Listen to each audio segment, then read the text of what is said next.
Maybe. Oh, yep. Oh, I see it. Oh yeah, we're on.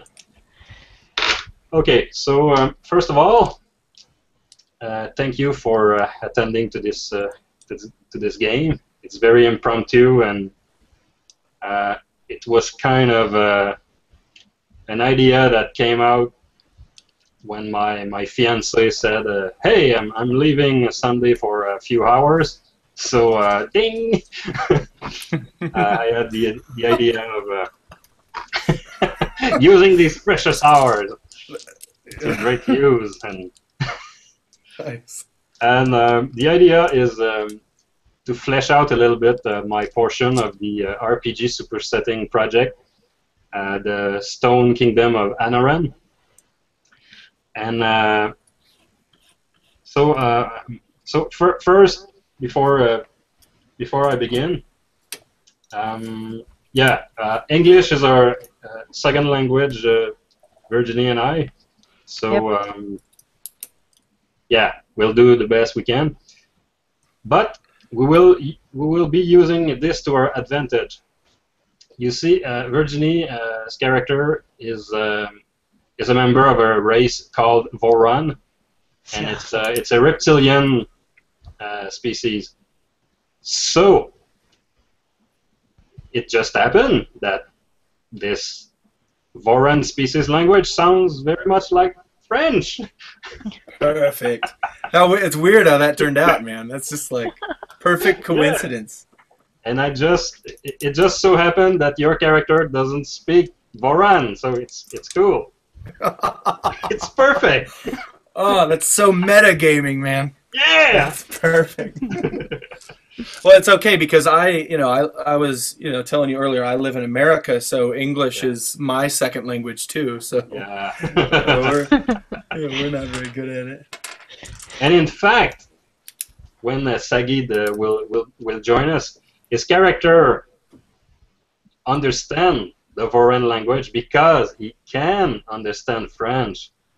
So it's perfect. Oh, awesome. Witty. Although your character, Virginie, is also speaking the Anorian, the language, the common language of Of everybody. So course. yeah.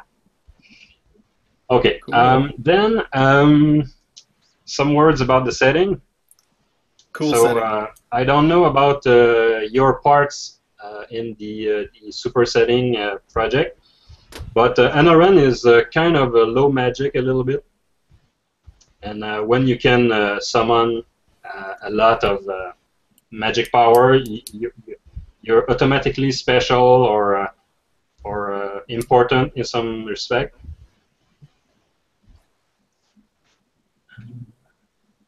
I'm not special. You aren't? Oh no, sorry, I got news from Ragit. Oh, Oh. cool. There, but I've got it. Okay, he cannot make it today. Oh. Oh, things happen. Yeah, it's all right.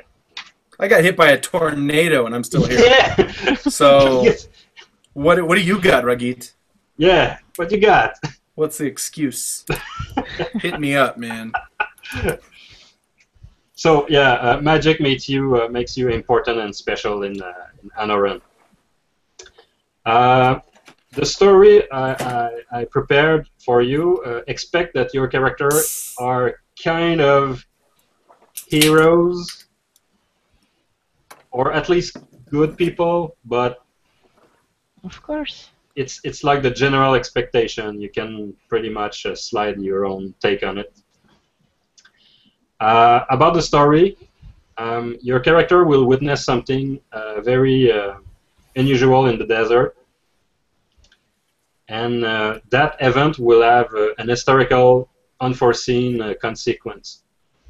So, this story is very much in the veins of the least expected person at the right place at the right time kind of story. Cool. Cool. And I did not wrote any ending to this story. I just want to explore that event in the past. So anything can happen and anything will happen, just not at the same time. And Awesome. And I expect you make your character your own, and you have fun with it, and basically just play. So, Virginie, do you have the PDF of your sheet? Of course. Of course. Already have the accent. It's very good. Circe. It's the coolest name ever. Yeah. Perfect. So maybe we could start by you two presenting to each other your character, because from now on you'll be like buddies, companions, Yes, yes, traveling buddies. yes. Go ahead. Okay. Unless you want to rock, paper, scissors for it. No, it's okay. I can start it. Rock, Go paper, ahead. scissors, lizards, fuck. Oh, see, it's too many for me, man. 5? Jeez. Jeez. Go ahead. Roche, papier, ciseaux. Oh, yeah, that's the Voran version. It's more. Oh. Oomph, man. So my character is a Voron female nomad. She's out of the typical Voron type. She's got some ability with merchant, and she don't have the shyness of the race usually. Yeah, She's- Voran are pretty shy usually, but you're not. No. Okay. I'm traveling with my camel companion, and I have a lifestyle comfortable, so it's not much of a Ford. It's a pretty good way to make money to travel and sells goods from one place to another, and I'm used to desert people. Now, are the reptilian race, the Varan, they are Are they pretty rare to this area? Correct. 2%? 2%. So yeah, like 1 out of every 50. So not rare, but Yeah, you can see one. Unusual. Mhm. So that's pretty much make it. That's Great. pretty much it. I can defend myself pretty well. Cool. Yeah, so you're like a merchant. Merchant, a traveler, a nomad. Yep, and a little bit of a warrior. Yeah. You can picture her in front of the kind of desert Star Wars background with the camel in tow Yes, gotta have the camel. and the Alright. the rugged cloak. All right, Michael. Right. All right. My name is Kazar Al-Merik, but Merik does just fine for me.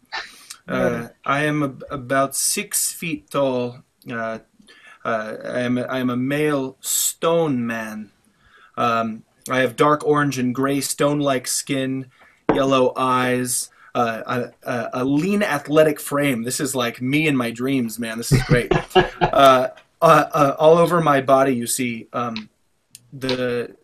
only the stereotypical, scars that you would find on a warrior, but even puncture wounds. I mean, this guy has been knocked around with seemingly every single weapon imaginable and pulled through. He keeps to himself mostly, but he is charged, if I'm correct, with being the guard of this caravan that is making its way, I would presume, through the desert. The GM can feel free to slap me around and tell me to be quiet anytime he wants to say, no, you're wrong. You're wrong. Not that. And this is not the time for that. No, it's perfect. Good. He, I mean, he's armed. He has a short sword and a spear, though. I mean, it might be natural given the number of wounds he has on his body, former wounds and scars. That Just training wounds. Yeah, exactly. Flesh wounds, man. There's our Monty Python joke. Put that in the can. We're good. We're done. Done here. It's All an right, episode close game. it out. Good night, everybody. Good night. Sorry. No, don't be. That's it. It has to happen. But I mean, he's armed, but he might not need to be. You know, who knows? He looks like he could hold his own with or without a weapon. How many? May I ask? How many people are? No, I'm not gonna ask any game questions yet. I'll let you do your initial thing. But he speaks Anoren and Minari, so our communication is probably going to be more gestures, correct, than anything else. I speak Anorian and Oh, Minare as well. You do? Okay, all right. I missed that. Oops, my bad. So yeah, we're going to be good friends, and non-human friends. yes, All right. absolutely. So yeah, I think that's pretty much it. Oh, he also has a camel. Oh yeah. That's it. A friend camel too? Yes, he has a camel with a very bad temper. It is just, I mean, it's probably the one thing Merrick seems like he can't control is his dang camel. Perfect. Excellent. Right. So yeah, about the camel, the only difference between your two camels are a little slight difference. I think your camel, Merrick, was bought to you by your richest companion, Sersa, but Oh. Sersa's camel was bought as an animal companion, so technically she is a little bit more bright and maybe less bad tempery. Yeah. He's got a bad tempers as well, but He's expected to survive and stuff like that. Okay. Perfect. All right, we'll do a little round of backstory here just to flesh out your two character before starting the story. I would like to ask you guys, and you can ask however you can answer however you want. I would like to know how your little group of traveling merchant caravan have started and how did you meet, basically. Okay. oh, Do you want to start? You want to go ahead? uh, Sersa. I think I can. Okay. I went into an oasis. I don't know Oasis. oasis, and I get ambushed by bandit last time I traveled, so I asked for more stern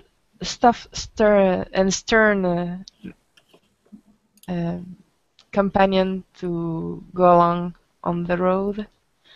Cool. So you get So, ambushed, basically. Yep. By bandit. Yeah. Human Right. bandit, stone man bandit, Humans. humans. Ah, damn humans. It's always the humans, man. Jerks. All right, I so think I might you were have ambushed. Did Merrick came to your rescue, or was it just drinking It's water his at the power. oasis? Either he came along and was just traveling his own way. It is Yeah, part same. let's ask him from his point of view. Yep. How did you meet? That's absolutely correct, actually. This is Merrick. This is his new line of work. This is what he's looking to do. This is. I mean, he's an ex-monk. He used to be. I mean, he was being trained for combat, and when that ends, it usually becomes time to search for a field in the field of combat, work in the field of combat. Excuse me. So, this is one of those perfect kind of connection stories where one person, doesn't want to be attacked again. They want some sort of, a level of protection beyond that which she can already provide herself, which is already good. And I'm looking for somebody to, give me a camel to protect him, and that is, it's almost like perfect, exactly what I was looking for, a chance to make my living in this land, So this harsh land. the stars were just right for you two, and Perfect. you just met, and all right. Perfect. Is it Now,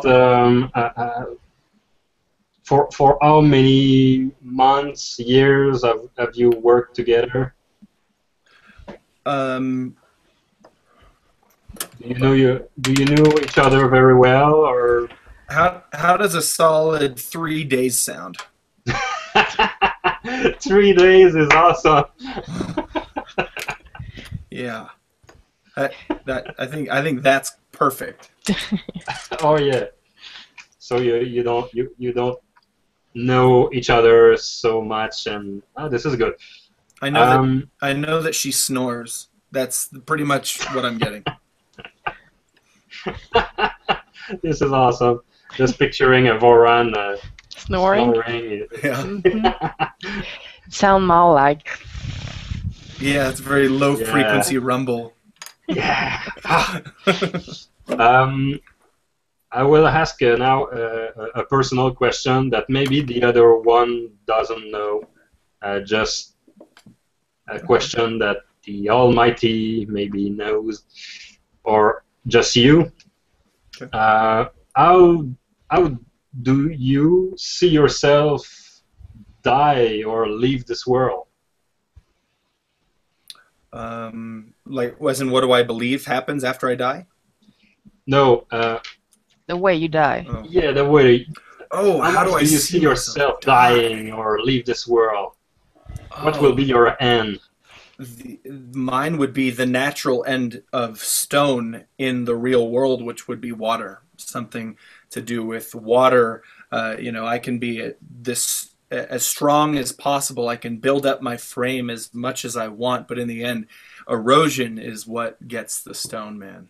Oh yeah, it's cool. That's very philosophical. That's all I got though That's today. all I got. I'll It's take all it. fart jokes from here on out. Trust me. All Yeah. right, that's good. I'm gonna roll with it. And you, I see myself Seth. more like old one getting in the like just freezing off in somewhere. Freezing like in cold temperature. Yeah, probably. But hold like she get a quest for whole days and get the stuff in some iceberg or something like that. So you see yourself dying of old age. Yep. This is But a in noble frozen wish. place. I believe it's a noble wish. Yeah. Nice. All Lung right. cancer. Yeah. Currently, how you guys do you live? What is the daily routine? Well, is there anything special about traveling in the desert or? Um, we don't sleep at the same hour that people usually did. We probably wake up really early, spend half the morning traveling, breaking out for the time, the more eating time of the day. So about 10 morning to 3 p.m. and Yeah. we continue traveling when the sun start to set up. Okay. So your And sleep pattern is a little half, off. yeah, half the sleep in the morning, half the sleep in the night, and half the sleep in the day. Okay, like a siesta in the middle of the day. Yep. And that's how I know you snore. It's not even a snore. You're right. It's more of a serpent rumble. Um, the Yeah, exactly. It's like It's like a actually really lawnmower. good. That's really surreal in my headphones. That's Oh very my God! like, what are you doing? Um, Yeah. Just wake up. Usually yeah, it's very silent in the desert. It's very quiet, and then yes, yes, yes. Um, okay. And you, Merrick, is there Uh, anything particular about your day, your typical day? Boringly ordinary. Boringly ordinary. I wake up when the sun comes up. I go to sleep when I'm tired, usually when the sun goes down, and the lack of light is having that effect on my mind. Yeah. But I'm very it's very procedural, you know. Being being trained as a monk has had its organizational effect on my mind, similar in a similar way that a boot camp would have an effect on a modern day soldier. Just Yeah. you can't snap out of that way. But I find myself having difficulty sleeping. One of Merrick's advantages is that he needs less sleep, Yeah. but I mean, he doesn't really know that, so that can be a disadvantage in a way that I'm supposed to be asleep Yeah. right now, but it's not working. He's also very paranoid, strangely. So No wonder. yeah, very. He's a little paranoid, so that also affects his lack of sleep. But other than that, very boringly ordinary. In the Stone Kingdom of Anoren, of course, everybody is kind of religious or something, but there is two great religion or two great cult, and let me just paint a picture here. There is the old gods in stones. This is an old religion where the people revere the gods of the earth. And there is a new one, a new religion called the Calming Wind, which is more like Buddhism.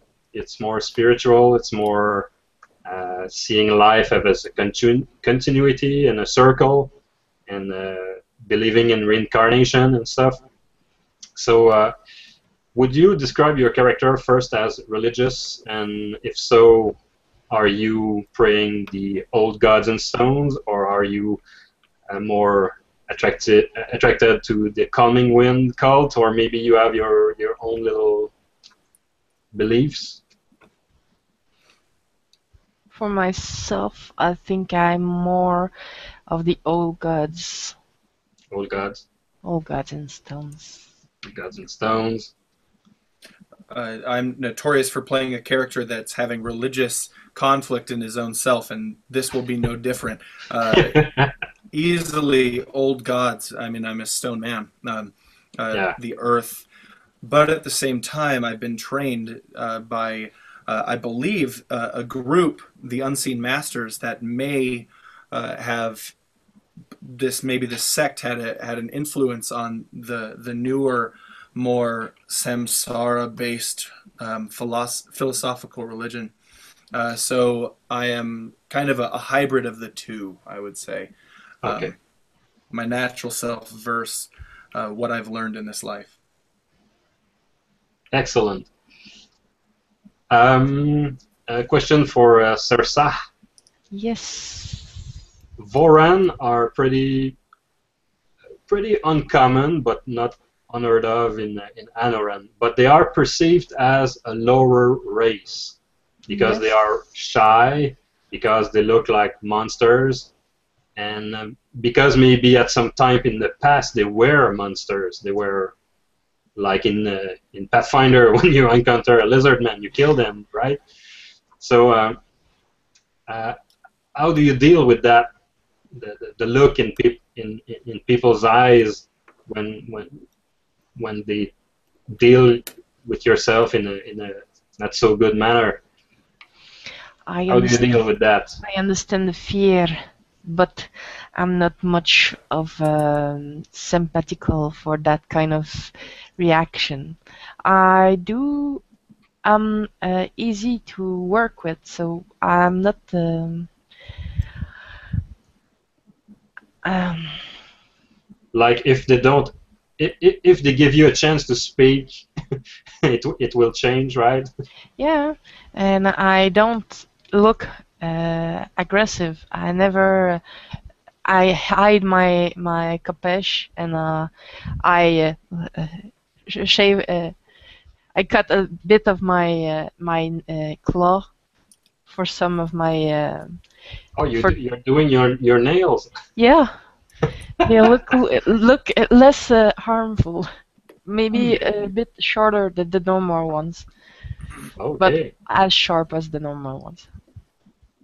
Okay.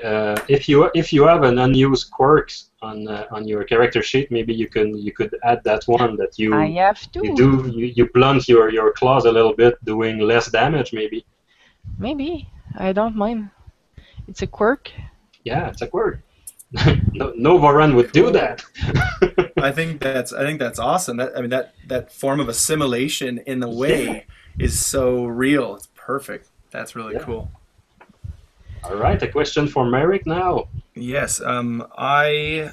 You have Oh, go you ahead. have you have a fear of a certain creature of the night, a certain legendary being that is found in some places in Anoren. I don't want to give up your secrets here, but I would like to know how this fear came about. Is this something your grandparent told you about and you stuck with this imagery in your head, or is it something you witnessed or something you saw or something that happened to you? Okay. Is this a really quick question? Is this Yeah. something that should be on my character sheet, or is this something I'm just going to wing right here? Um, I hope I hope I gave you the last version of your character sheet. Uh, okay, after the disadvantage pacifist, have you like something Oh, like yes. yeah, you Gotcha. got it. Wow. You know what? Actually, it was a tale that was told to me by my parents. I live in New Mexico, and as an example, a modern day kind of a correlation, we have a story that, or many people have a story that they tell their kids about Ya Llorona, which I may have just not pronounced correctly, which is basically a witch that lives in the arroyos or ditches, the waterways. And it was told to kids to tell them to make them keep out of the ditches. So it's a myth, but this in that way was told to me by my family as a way to keep me from going out into the desert, because this creature is notorious for living in the desert, and I like the idea of, in my mind as a grown man, I do not know of the actual existence of this creature. I am now under the impression that that was just a story. So I like the possible idea of me just like peeing my pants if I ever actually see this. So I'm gonna go with that. That's what it's from. All right. So I think we know your guys pretty much. Perfect. I'm gonna talk about the recent events in Anoren to set the story a little bit. Okay. So it all starts with King Aposi. King Aposi is one of the great kings that Anoren had, and his lineage is you can roll back that lineage several hundreds of years ago, and for you guys, there was always an Aposi on the stone throne. And for the most part, you know, kings are sometimes critiqued or mocked, but for the most part, this king was your king, and it was a good king for what you knew. This didn't prevent that there is a disease, a stone man disease called the basilisk lullaby, which slowly transform the stone men into real stone and drive them to sleep. This disease also prevents them from having children. So there is a decline in the society of stone men since many thousand years ago.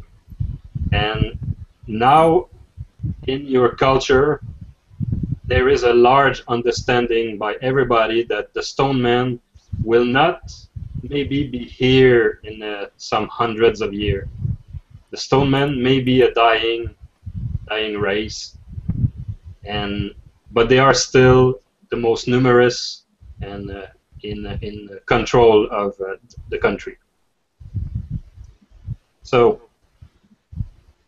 King Aposi lately lift his sword against his eternal enemy, the Severian dynasty. They named themselves a dynasty, but it's a mockery for everybody else. These are dastardly villain and treacherous stone men that want the power of the throne, and they want it since the dawn of time. From their point of view, they are the rightful rulers of Anoren and not the Haposi. So these past few weeks ago, there was a glorious battle against the Severian dynasty. And King Aposi himself presented onto the battlefield and battled to end this once and for all.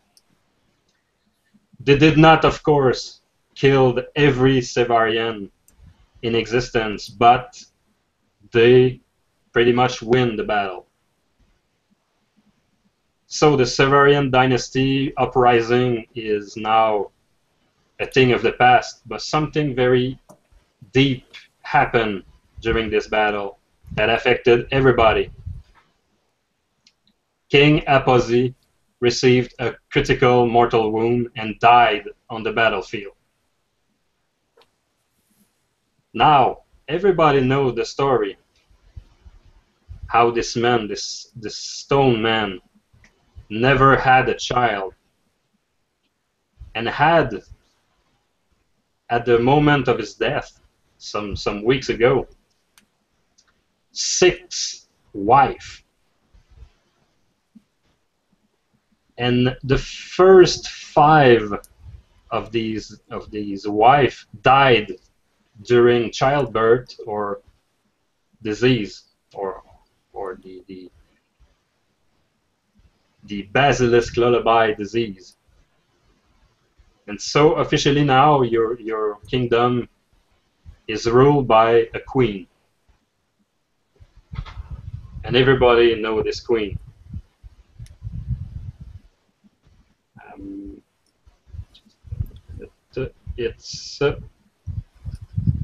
It's a queen called Eowyn. So this is the current events in the kingdom for now. Cool. I would like to know if you guys, with your traveling and trading, have you been involved in this uprising and confrontation between the Severian and Haposi? Have you been involved in that? For myself, since we met only 3 days ago, um, Yeah, you I can roll back to a few weeks maybe. yeah, I probably does did a little smuggling for some stuff that was uh, s- either taboo or missing from one place to the other. Okay, so you done some smuggling.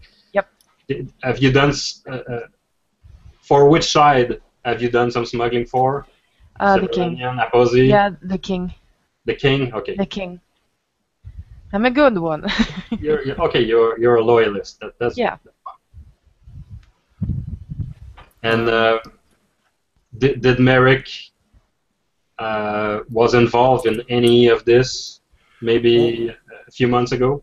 On the side, actually, not on purpose. and not in the usual way, but something that he's would be holding himself, something that Circe would not be aware of yet, is that he's actually, for a certain reason, trying to remain elusive from the authority figures in the last City of Stones, or pretty much from anywhere, any authority figure, because of something that was related to this conflict, but without actually fighting in the conflict himself.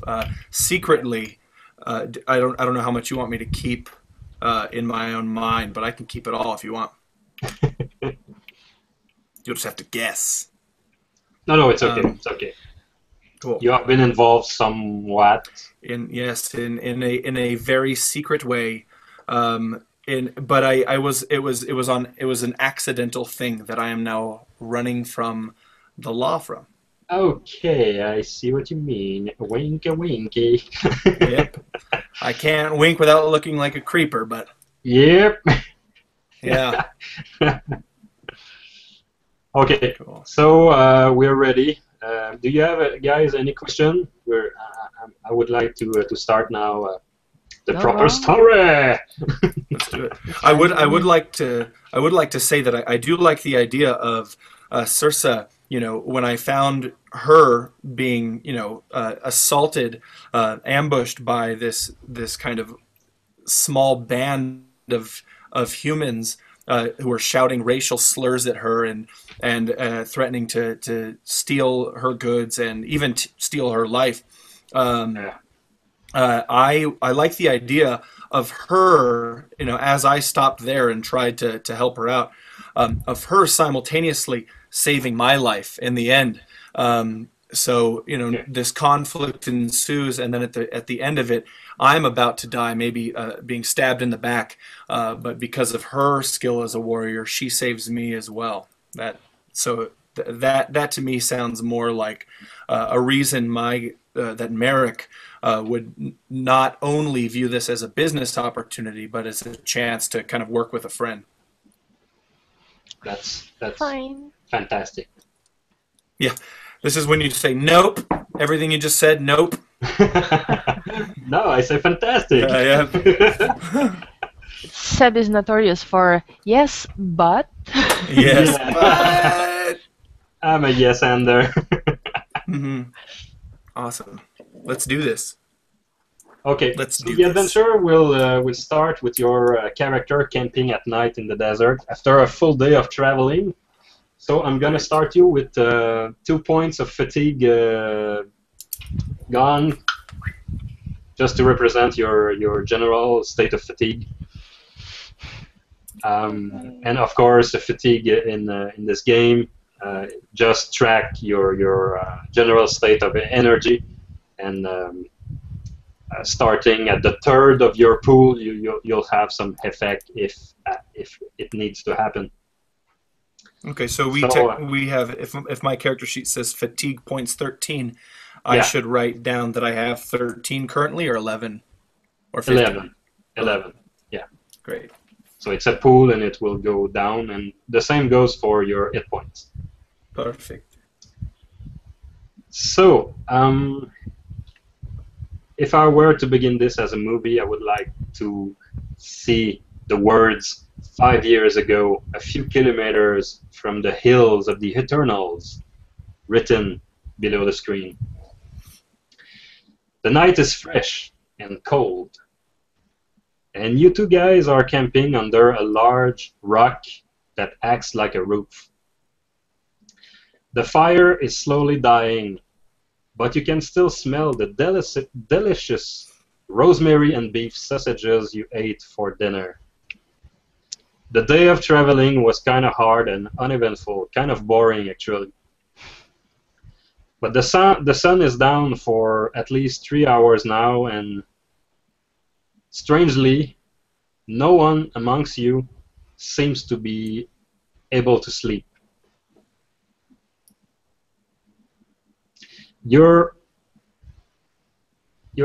It's not like you have an excess of energy. You're just not capable of sleeping. You don't know why. So, what would you like to do? I would like to thank you first and uh, before anything else, Sursa, for providing the sausages. I have been living off of nothing but nuts and seeds for seemingly so long. Uh, this is much appreciated. You're welcome. I cannot, I cannot find rest in this area. Usually I find my way to dreams, but not tonight. I don't know why. Oh, I know you usually find your way to dreams. Trust me, the sounds you make, it's very, very peculiar. Something I've never heard. Is it the problems? No, no, no. In the background, you have your camels that are chatting like. Maybe that is why we cannot find the rest. I prod the fire a few times. I'll Maybe go try to watch get it on going. them. I'll be back. Okay. So I get up and I go to the camels Yeah. to watch if they're well provided with the few food and water I can give them. The camels are laying on the ground, with the feet folded beneath them, and they're like ridiculous in that shape. It's like a lump of flesh on the ground and this ridiculous head and neck, and yours is particularly ugly, but you like him. He see you coming, and he raises his head, and he tried to lick your face as you approach. He tried to. It's okay, it's okay. Ça va aller. Voyons, voyons. Il ne faut pas faire autant de bruit. C'est Speaking dérangeant. some strange language. It's perfect. L'homme de pierre a de la misère à dormir, moi aussi. I feel like this is unfair. Wait until you go Spanish on her ass. I know. You know what? I could. Yeah, but I can't. You could try setting mine free. Maybe that will calm them down. But I promise I've tried. We need boats. I suppose. Sometimes I feel like I'd rather walk alone than lugging that lump of water around. You're not fair right now. You must give them attention so they give you back affections. Yeah, well, the last thing I want is a camel affection.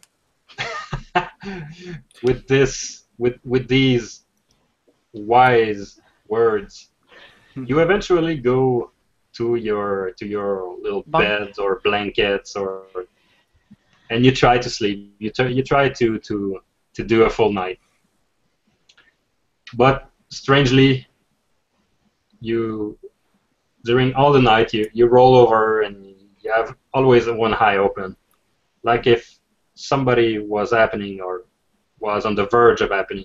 It's very, very strange. My friends, I know their sun isn't coming up, but would you allow us to continue our walks? I think I cannot sleep this night. Sadly, I feel like I am holding the same disadvantage for getting some shut-eye, if I may. Is there? Do I feel? I mean, have I ever experienced anything like this at all? It's not like a normal insomnia. It feels like there's something like maybe a paranoia or something keeping me awake. You both feel like it's more like it's one of those days, when when you do so much physical work, then afterward you're like calm, but you cannot sleep. It's strange. You cannot really explain it. Okay. I would prefer to go on, but if you prefer to stay, we will. No, you are right. I would also prefer to move on. Anything is better than sitting here waiting for nothing. And I'll kick some dirt on whatever charred embers remain of the fire and move over to Short, which is the name of my camel. Oh. And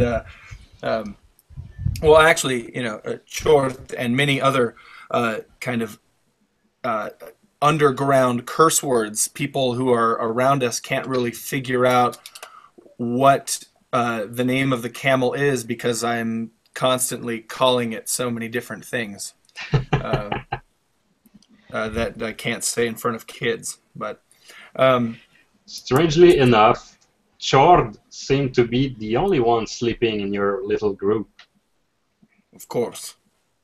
His head folded on his side, looking even more ridiculous than the other one. And he seems perfectly fine in that position. He did travel all day long. Yeah. Does he look like he'd be up for any more of a journey? Maybe I'll rub him on its neck, try to show the affection. I look to Circe, kind of reluctantly showing the affection that she told me. I look awkward while I'm petting the camel, like very really. This is a first for me. Well, we'll have a little roll here just for fun. Great. Right on. You'll have 3 die 6. Yes, I'll be using my Doctor Who dice. Doctor Who dice. Oh man, I have similar dice. Nice. Yes. Yeah. And it so happened that this very lady right here gave me the Doctor Who box set for A Christmas. a certain Christmas. Allons-y. Alonso. That's all I got. Really. Yeah. I think that's yeah. Alonso, maybe? Yes, allons-y, Alonso. So, you have a skill, I believe, of riding camels at 12. Are you speaking with Merrick or? Yeah, for Merrick. If you look under your skills, yes, I do you'll have. find riding camels at 12. I do. I ride my camels at 12. Yeah, so you're not an expert at caring for animal, but you know camels a little bit. So you're gonna take this 12, and I'm gonna give you a little penalty of 1. So we'll drop this 12 to 11. Okay. And on the 3 6-sided dice, you will try to aim for 11 or less. Okay, great. 11 or less. Cool. And wow, the awkwardness that is me petting this camel is not only awkward in my mind, but is I rolled a 17. So assuming Is it a critic fail? Yeah, it's a critical failure. what defines the critical failure? In GURPS, you have one thing to learn. You have to aim for you have to roll low, and a 3 and a 4 on 3 die is a critical success, and a 17 and 18 is a critical fail. Yeah. So tell me what happens, So- you old humble, lovely, nice GM Yeah. that doesn't want to let me get eaten by a camel. So your camel, being known for his Bad temper. bad temper. I did that to myself. The first roll, critical fail. Awesome. It's awesome. My last game of Hangout was the same thing. We started with a critical fail. It's awesome. It's awesome. Great. You have like one person of rolling this. Yes. It really kicked off the night. Yeah. Awesome. So all I can say is that you blacked out for a second because you receive in your face the head of a camel with full strength, and a slight like leaving me alone, and you receive 2 points of damage as your camel straight headbutt you in the face. You said to show the affection. I showed the affection. Oh. Okay, let me I change think your that's stat a little bit. particularly a mean one. Okay, since Merrick is a stone man, you have a damage resistance of 1, so you only take 1 point of damage. From camel headbutt. Camel headbutt. Oh. Like you do. Oh. And he goes back to sleep. Well, you can try if you'd like. He is yours now. Great. As you do this, there is something happening abruptly and suddenly. There is a bright violet and pink flash of light at the horizon, bright enough to light up the sky as it was the day. Like suddenly a sun appeared in the sky at the horizon, but violet and pink. That is unusual. How hard in the head did I get hit? Yeah, it's strangely like that. It's not your head. I see the light too. For a moment, and it's due west of your camp. For a moment, it's like a beautiful cascading aurora borealis, a very bright and spectacular sight. And then slowly it began to die, to fade, and never to return. Is this usual in these parts? No, never seen ones.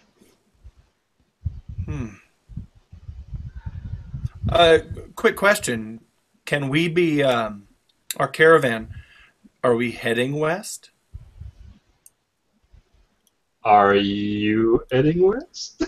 We are heading northwest, but we might take a detour. Detour, of course. Go a little more west than the northwest.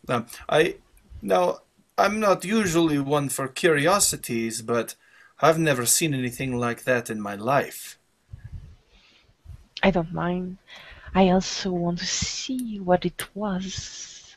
Suddenly you are interrupted a quarter of a minute later by a loud and deep thunder strike that fills your ears and awakens your mount and shock them like a big boom in the background, very deep and low.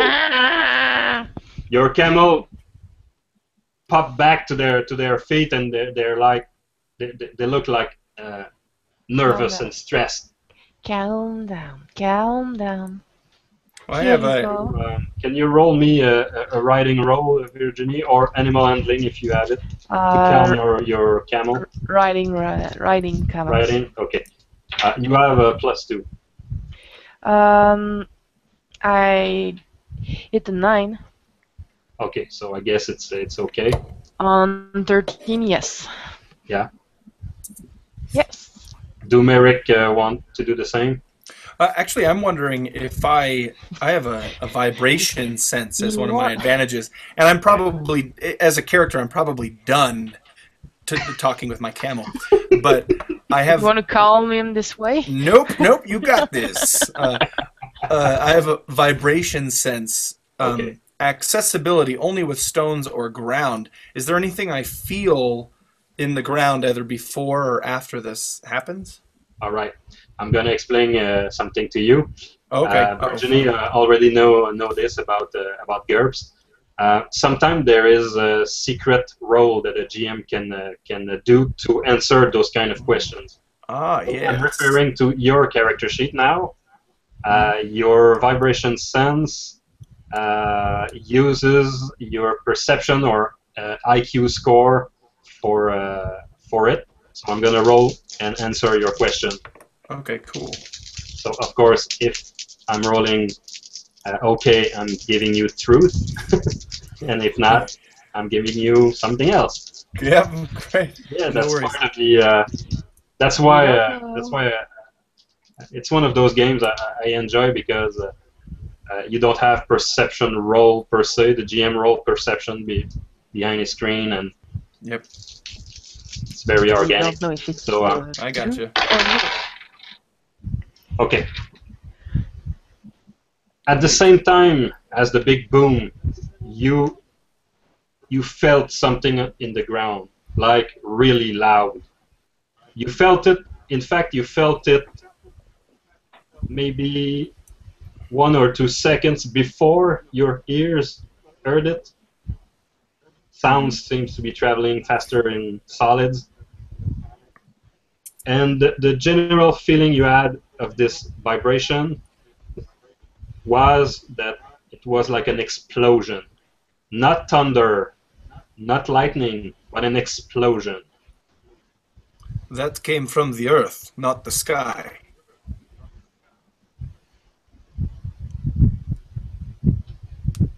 The earth?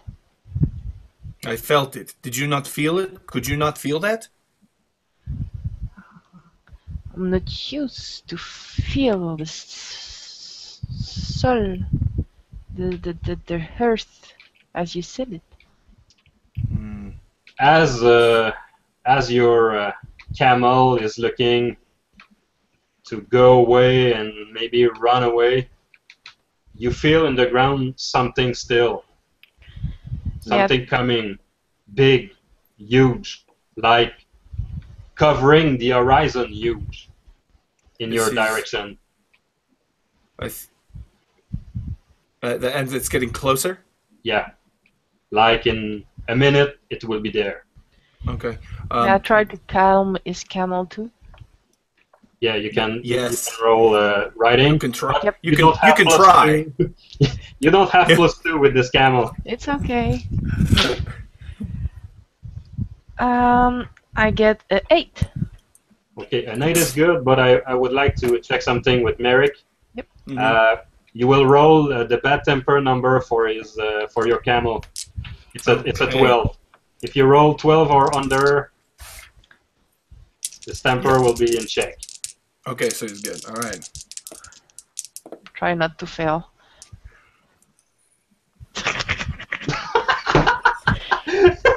I can Did I see get it in your face. Did I The get sim- The symbols are 6s, so that's 12, plus a 5, so that's another 17. I'm sorry. It's All right. oh, These go over there. that's like reverse lucky. No, you should kill them. I Should threw- kill them. Yeah, that's. I'll pick them up later and I'll use them for my players when I'm GM. You can use them for the camel only. Oh, I see what's happening there. You're rolling damage dice, right? They're trying to that's what roll high. Yeah, that's Yeah, what yeah. would happen. You have to condition dice for playing GURPS. I would like to point out of character, that every single role-playing game I've played, this is my first time playing GURPS. Every single time I have played a role-playing game, the first roll has been a critical failure. Every single time. So it's And- a tradition. It's okay. Yeah, it's a tradition, but never the second roll. I don't know what that's about. Okay. It's your camel. It's Yeah, okay. it's not me. It's the camel.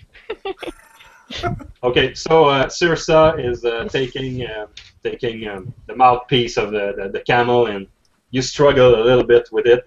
You succeed in making him staying here, Okay. but he's mad. You can see it. He's like he's ready to kick you or headbutt you. He's pissed. The contract you have with this camel is that you walk a day and then you sleep, and you feel that he's not taking it well. He's procedural, okay? I need my sleep. Yes. I'll talk for the camel. Oh yeah, you're rolling for this camel. I'm not rolling for that. No. You feel free. That's good. That's good. You're probably nicer than I would. Anyway, I mentioned, I say, it's coming toward us a minute, in a minute, estimated whatever it is would be here. What? Yeah, you feel in the ground like a rolling motion, like something rolling on the ground.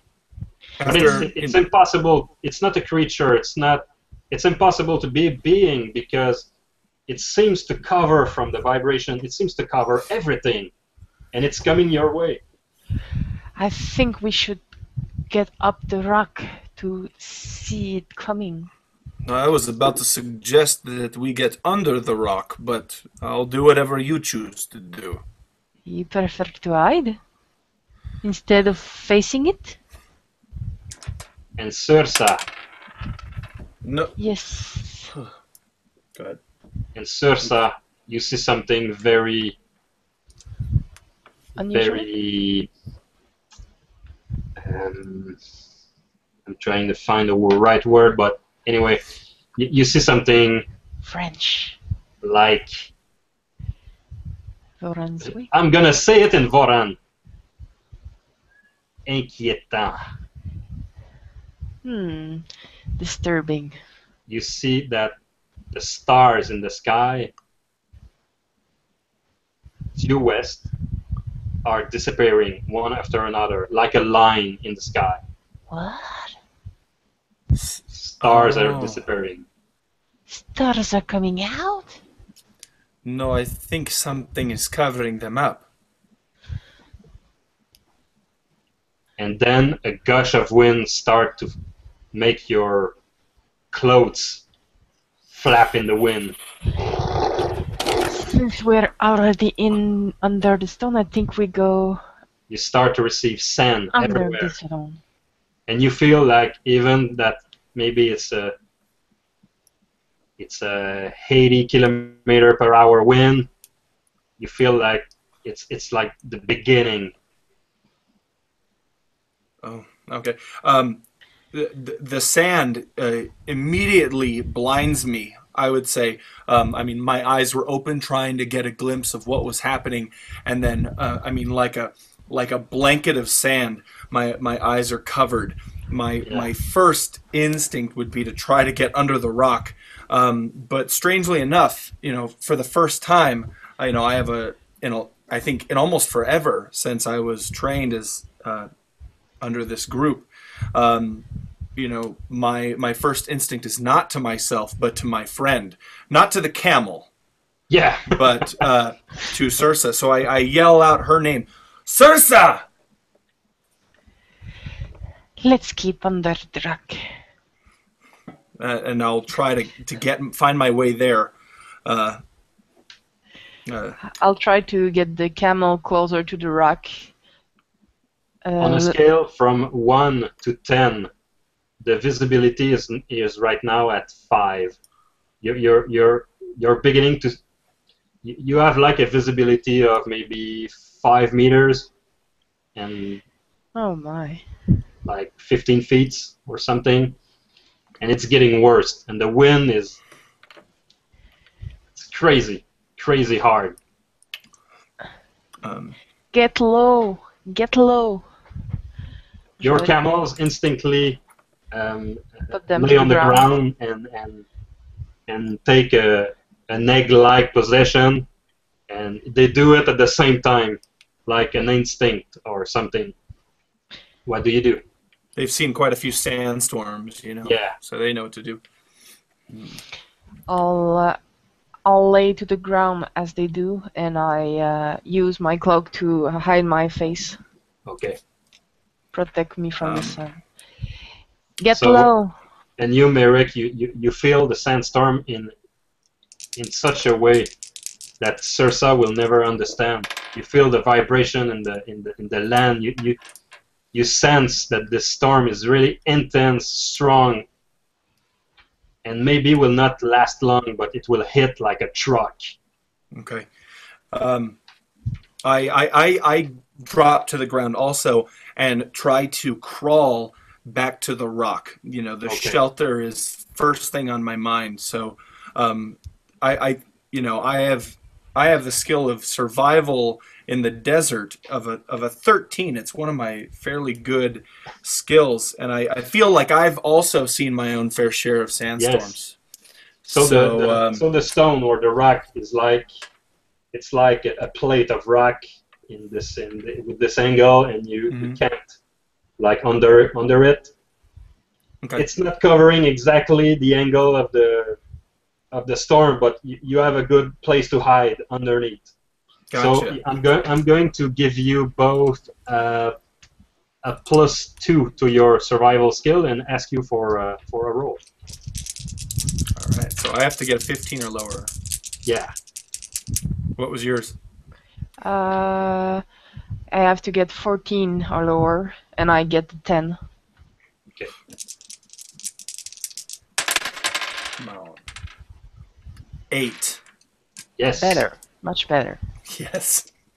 There, you don't have to run faster than the bear. Yeah. You just have to run faster than the last roll. So, yeah. Woo! Anything would be better. Sweet. Awesome. And you, Sursa? 10 out of 14. Okay. So both of you know how to handle with this situation. You cover your face, you go to the ground, you're going under the rock, and you just wait. A beginner in this storm could have his life threatened in some ways, but you don't. You know it's very painful to have sand being blasted in your face and on your skin. So you did right. So the storm hits you like a heavy cart. Uh, Not to say a bus, but and it lasts about 5 minutes, and then after that it's like nothing. The wind drops to zero. The sand that is in suspension in the air just fall slowly to the ground like some snow, and everything is covered in sand. You have like 2 inches of sand on your clothes, and you're digging out of the earth like some kind of undead. Mhm. You're getting out of the sand. You you have experience in those kind of thing, but you never experience such an intense and abrupt sandstorm. It's very bizarre. Now, first, that light in the sky held my curiosity, but now it has my attention. I shake off my cloak, or excuse me, I have like a vest, a leather vest that I kind of take off and shake, um, Yeah. and whatever. I mean, mostly it's my skin that's covered in sand, but it looks like I'm covered in a cloak of sand. So I'm just shaking all of this very fine granuled sand off, and um, it, ready to move west. Obviously determined in a certain way. Okay. Please. So Sirsa. We get up, and I watch over the camels. Okay. So you mount your camels and you just ride west. Yes, Okay. if you want. Can we go? Can we go? Yeah. Yes. Of course. Yes. So after Going. after some 15 or 20 minutes of riding in the night, you arrive near a rocky hill, and you see above the hill reflection of fire, and you hear voices. You see smokes and violet smoke rising from the other side of the hill. So you dismount your ride and you approach carefully at top of the hill. You now have a good vantage point of a very sad and horrific scene. There is a merchant caravan in front of you. But like a snake, we could compare it with a snake that has been stripped of his organ and inside spread all over. This caravan was basically savagely attacked, and there are bloody body everywhere, lying on the sand. Men, women, children, most of them being stone men, some humans. There are some carts and tents on fire, and wagons thrown to the side. There is a pattern in the caravan area that looked like an explosion. There is a movement line in the sand, like there was a big blast of something. And it's like the calmest thing you can see at the same time. I have a soft spot for innocence, so my first instinct would be to begin looking for any survivors, children especially. Okay. I'm more looking for troubles that could survive this kind of blast. Or maybe if anyone's left, that's what you mean by troubles? Like any of the bad guys are still around? If it was bad guys. You're looking. So Merrick is looking for survivors, and you are looking for what would have made this, or what is the trouble, right? Yep. Okay.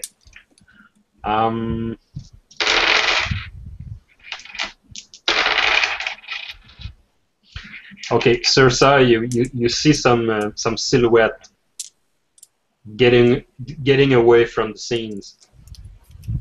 Which and they are riders on horses, and they are many, like a lot, maybe 20-30 people, and there is some still scavenging the caravan here and there. You figure out that within 5 minutes all these bandits will be gone. And you, Merrick, the first look you have on the scene, you see nothing moving except the fire, and you have a bad feeling about it. Yeah. Merrick, there's people getting out. There's scavenging, and there's still here. She said, there's people coming out. My first instinct is that survivors where? Not survivors. And Scavengers. I look to where she points, and my face drops. She points toward a silhouette of a man in cloak, scavenging through stuff on the ground, opening crates, and clothes are flying everywhere. And suddenly, he take his arm, he have like a curved sword, and he plunge it into a body in the ground to finish off some people. And you wipe his blade with a lady's robe or a dress, like it was nothing. Right. I remove my short sword from its makeshift sheath, basically just tucked into a belt, and hold it in my right hand. I'm ambidextrous. I could do like a Princess Bride thing, but it's too late. I just said right hand. And I immediately beeline directly towards this person to see. You're like charging this guy. Yep. Hoping that maybe it's a survivor that was defending himself or herself by stabbing whoever they stabbed, but there's very little doubt in my mind that this person might have just killed an innocent, and that's not okay. And I'm looking for horses. Running like the wind. Yes, let's run like the wind. I like that. All right. I'm looking for horses where they're going. If they have to run for their friends, they Yeah. use their mount. So I want to cut out short the retreat. Okay, you see two horses Okay, that are attached to a wagon. getting to them. Yeah. Okay. So you're running toward this guy, and I'm gonna check if this guy is aware or not of that fact. He's not. Sorry. Oh, poor bastard! Yeah. He don't move his head. He's like scavenging, and you're charging and you're charging, and right up to the moment where you're onto him, he's giving you a look, a side look, and you see his eyes getting wide. And, oh shit! And you have this velocity and momentum. Yes. I'm going to use my skills in karate to fight this guy. I mean, if he had maybe tried to attack me, then the sword would be necessary. But you know what? The sword drops in the sand, and I attempt to tackle this guy. You tackle this guy. Is it a male? A guy? Yeah, it's Okay. a male, and it's a stone man. You can see now in his face a part of his face, and you see a stone-like skin. So it's probably one of those Sevarian dynasty dude. Yep. Okay, so you're rolling karate. Yep. Do you want me to roll karate, or actually, this might be a little more judo? Okay. Yeah, It it's might more be a like a little more grapple judo. thing. Yeah, tackle. Yes. So I'm going to. Yeah, I have a 13 in judo. All right. Or less. Wait. Nice. I can do math. I have a 9. 9. All right. Yep. This guy will try to dodge. Will try to Okay. evade your tackle. But since he's very late at the party, I'm gonna drop his dodge by half. Ooh. It's like a very lasting moment. Like, oh shit! Like he gets it only on the critical. Okay, you tackle this guy like an NFL quarterback being surprised, Yeah. blindside by a huge linebacker. Okay, like All right.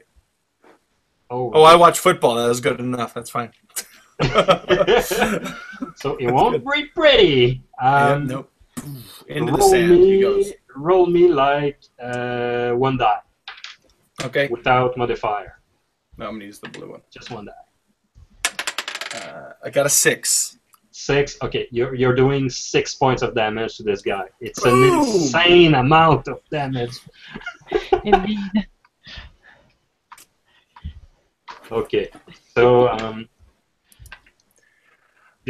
this guy you just tackled, you heard a crack. You heard a cracking noise, and as you go down with him on the ground, you heard another crack.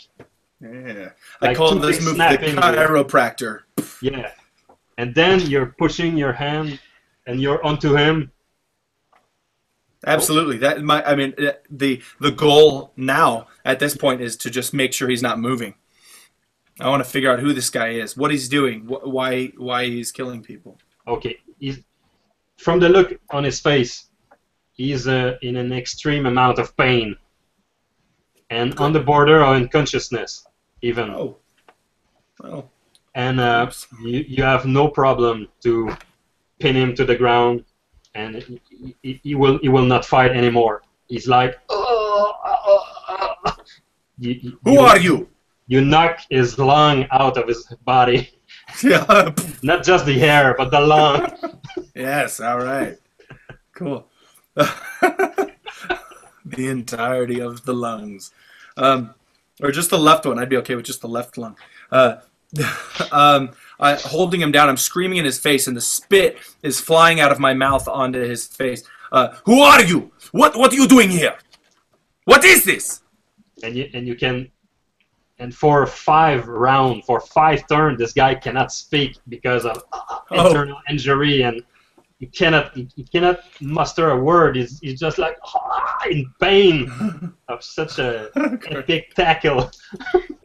Not again. he was tackled by a monk. God damn it! Yeah. Yeah. And it's not an ordinary tackle. 6 points of damage. That's insane.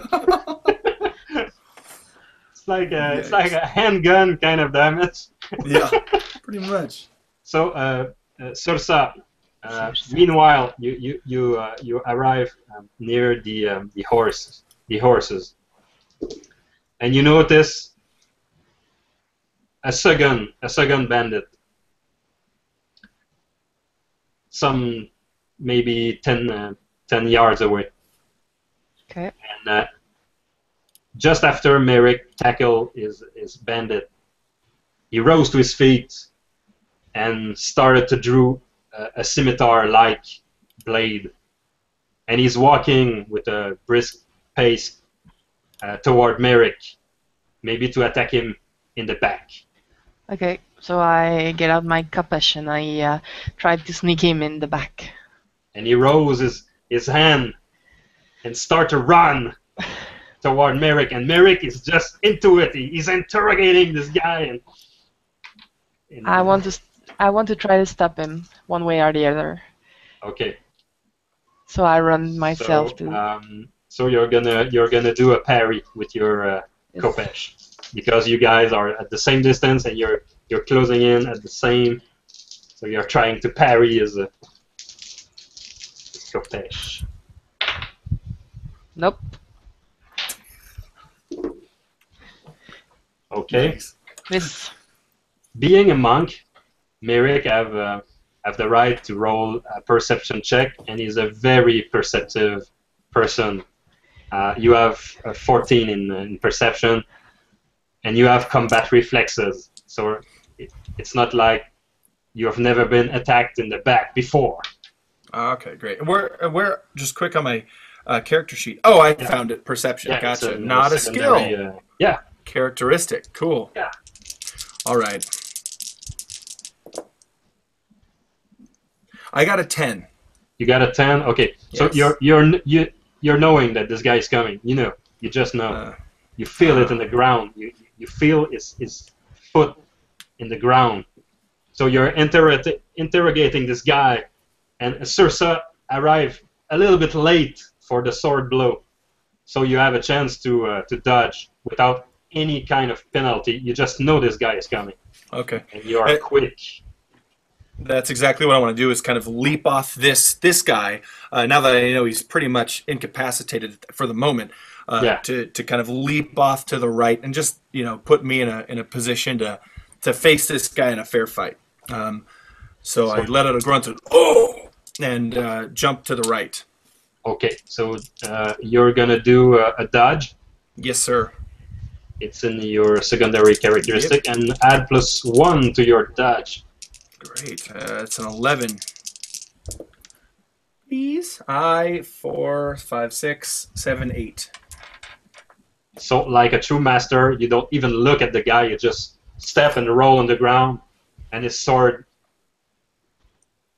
go right past you. And where does it go? It goes in the sand. You just hit the ground, and there is a poof of smoke, of sand, and suddenly he's facing two opponents. All right. So in a GURPS combat, the fastest goes first. So Merrick, you go first. Okay. I will fast draw my knife. Oh, roll that skill, please. Which is a skill I have a 14. To try to get that out really quick. 6, 12, 11, 12, 13, 14. I got what my number is. Oh, so that's perfect. It's a success. Woo! Close. That means it's a free action to draw your weapon. So what are you doing now?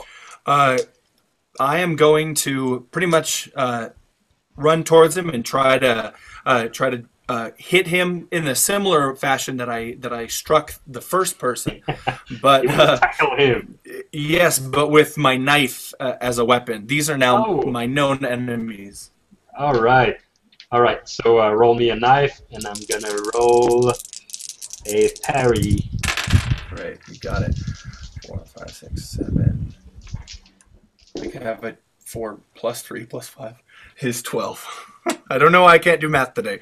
I got a 12 My knife is 13.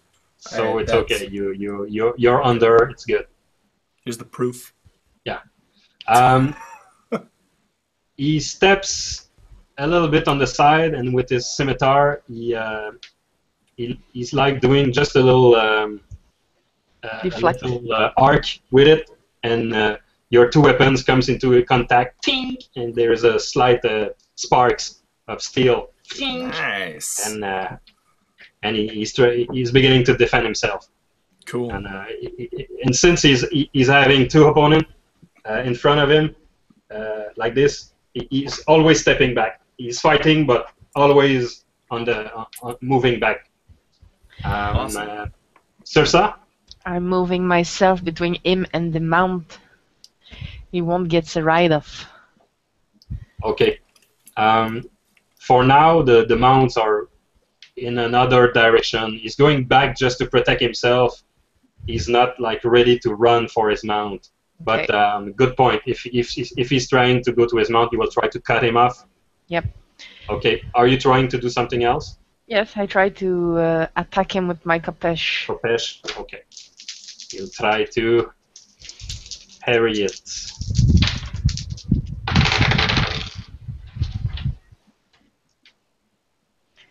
Got him. You missed? No, I get him. You get him? Really? Okay. Yep. Again, he's pursuing his arc. He's doing all kind of crazy little arc with his scimitar, and your two weapons hits again, with another flash of steel. So Nice. he stepped back again and just take a defensive position. He's just in that tactic mode, or he will just try to defend himself for the moment. So it goes right back to you, Merrick. I'm going to kind of position myself where I will be exactly opposite him from where Sursa is to get the most advantageous spot flanking this guy. Would you like to do a full move and go behind him, or? Oh, so we're both in front of this person, right? Yeah. You know what? Yeah, I'm going to do that. Okay. And he's gonna use your full move for your full action to do that. I understand that, but if he's getting an advantage, a defensive position, then Yeah. I want us to be in a very advantageous position also. Okay. That's my mentality. So. Okay. So you start running like. Yep. Crazy. I run full circle, pretty much as quickly as I can to be on the other side of him. Okay. And it's exactly like that. You're now one in front of him, and the other one is back. So he's really in a bad position now. Yeah. And he's trying to watch both of you, but he's not capable of fighting you at the same time. The first person to take advantage of this situation will have a bonus to a skill, and that's and in fact he will have a penalty to his defense. Cool. Well, and I will yield pretty much to Sursa to do as she will. Yeah, you did your move, and now Sursa will do her part. What were you doing here?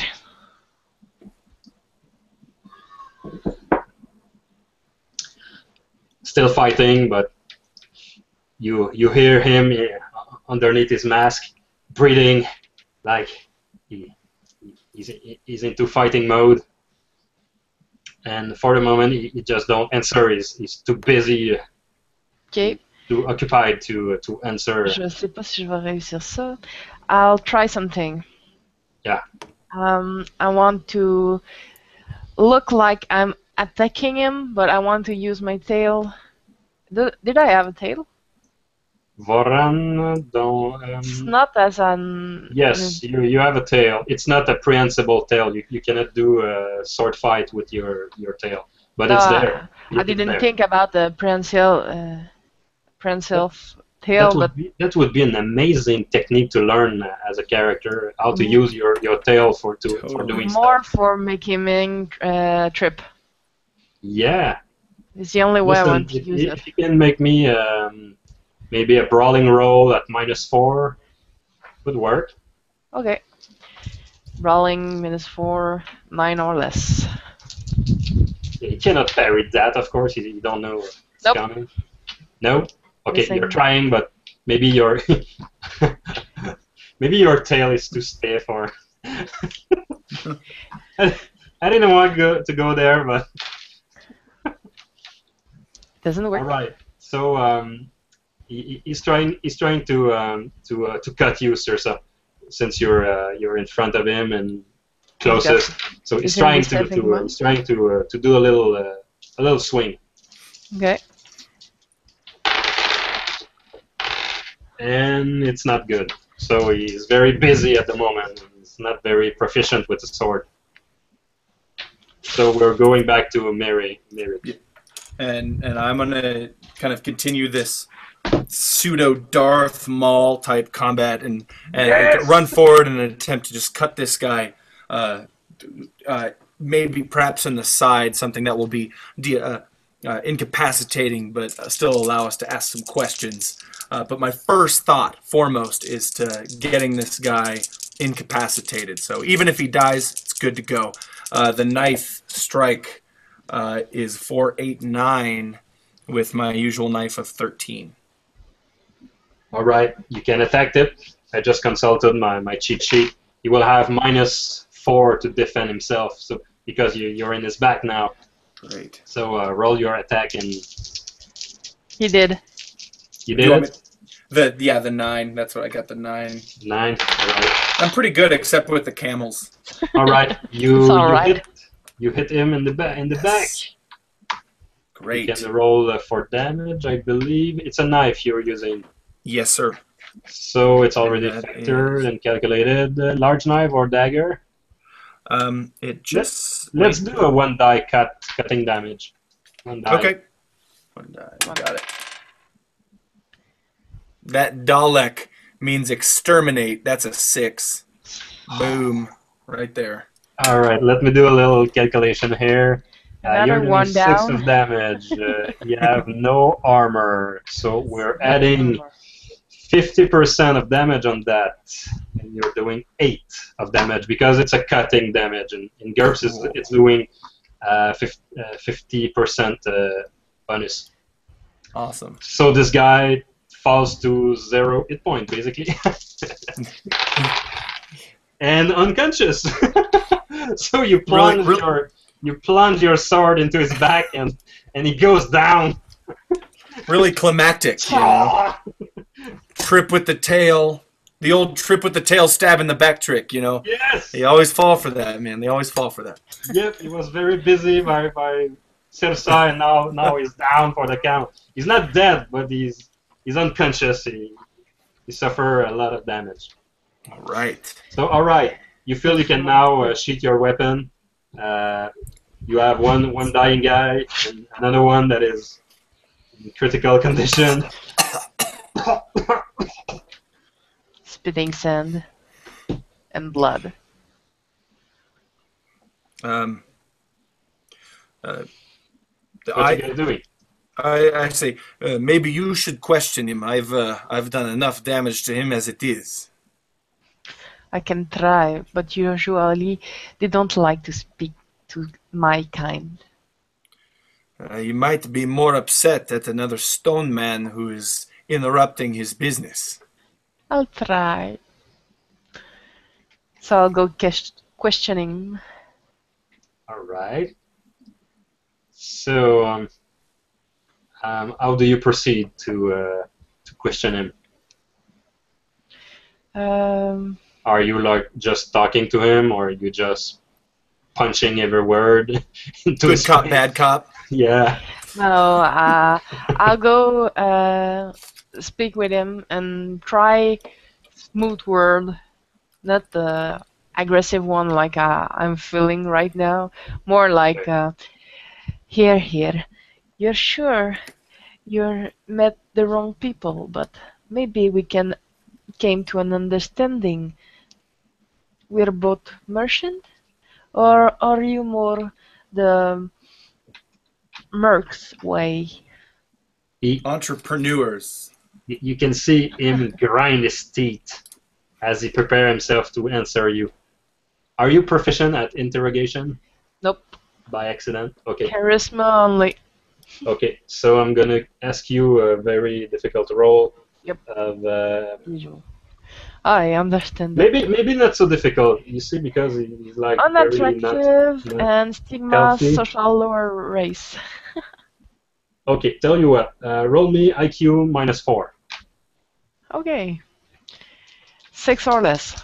You see, you're lower race, you're unattractive, but you're charismatic. So there's a little balance there.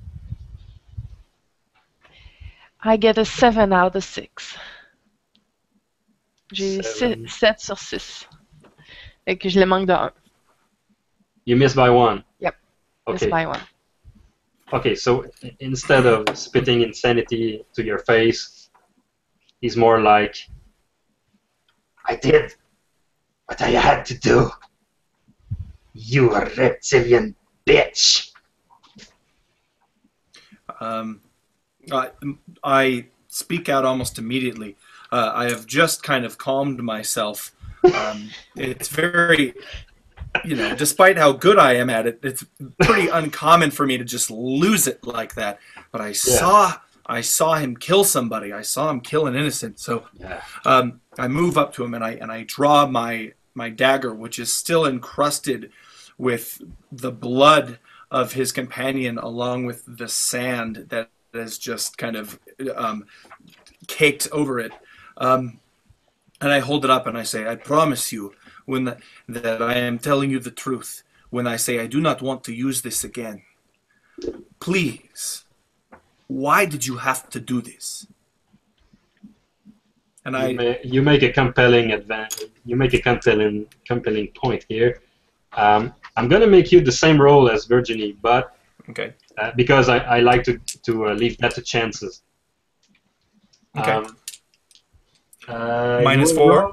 You will roll IQ -2 because you're a stone man and you're not crazy reptilian. Okay, so I have to get a 9. Yeah. Either I'm not good or his will is strong, but I got an 11. Okay. I have no valid words in your mouth that you will not use it again. You seem to be very good with the blade, like a murderer. If a stone man's face could go red with fury, it would be. Since you're orange, I think you can just darken up a bit. Yeah, that would be a perfect opportunity to plug a bad temper, disadvantage, or something like that. But you don't have it. You don't have to do that. Well, I think I would. I would want to roll to see if I could keep my cool. What would you say that was? You could at a disadvantage. You could roll your willpower plus 2 because it's not your first fight. You're accustomed to those things.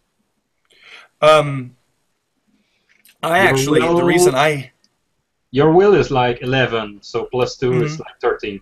Okay, and I would say that yes, I've been in fights before, but that the murder comment kind of struck me in a way that was iffy. So I'll go ahead and roll it. I am able to keep my cool. I rolled a 7, but I look around to see if there's anybody else close by. I mean, the fight was very recent, so there could be other people. Also, if this person is unwilling to help us with information, maybe someone else will be more willing, or more. Maybe we'll be able to persuade them more.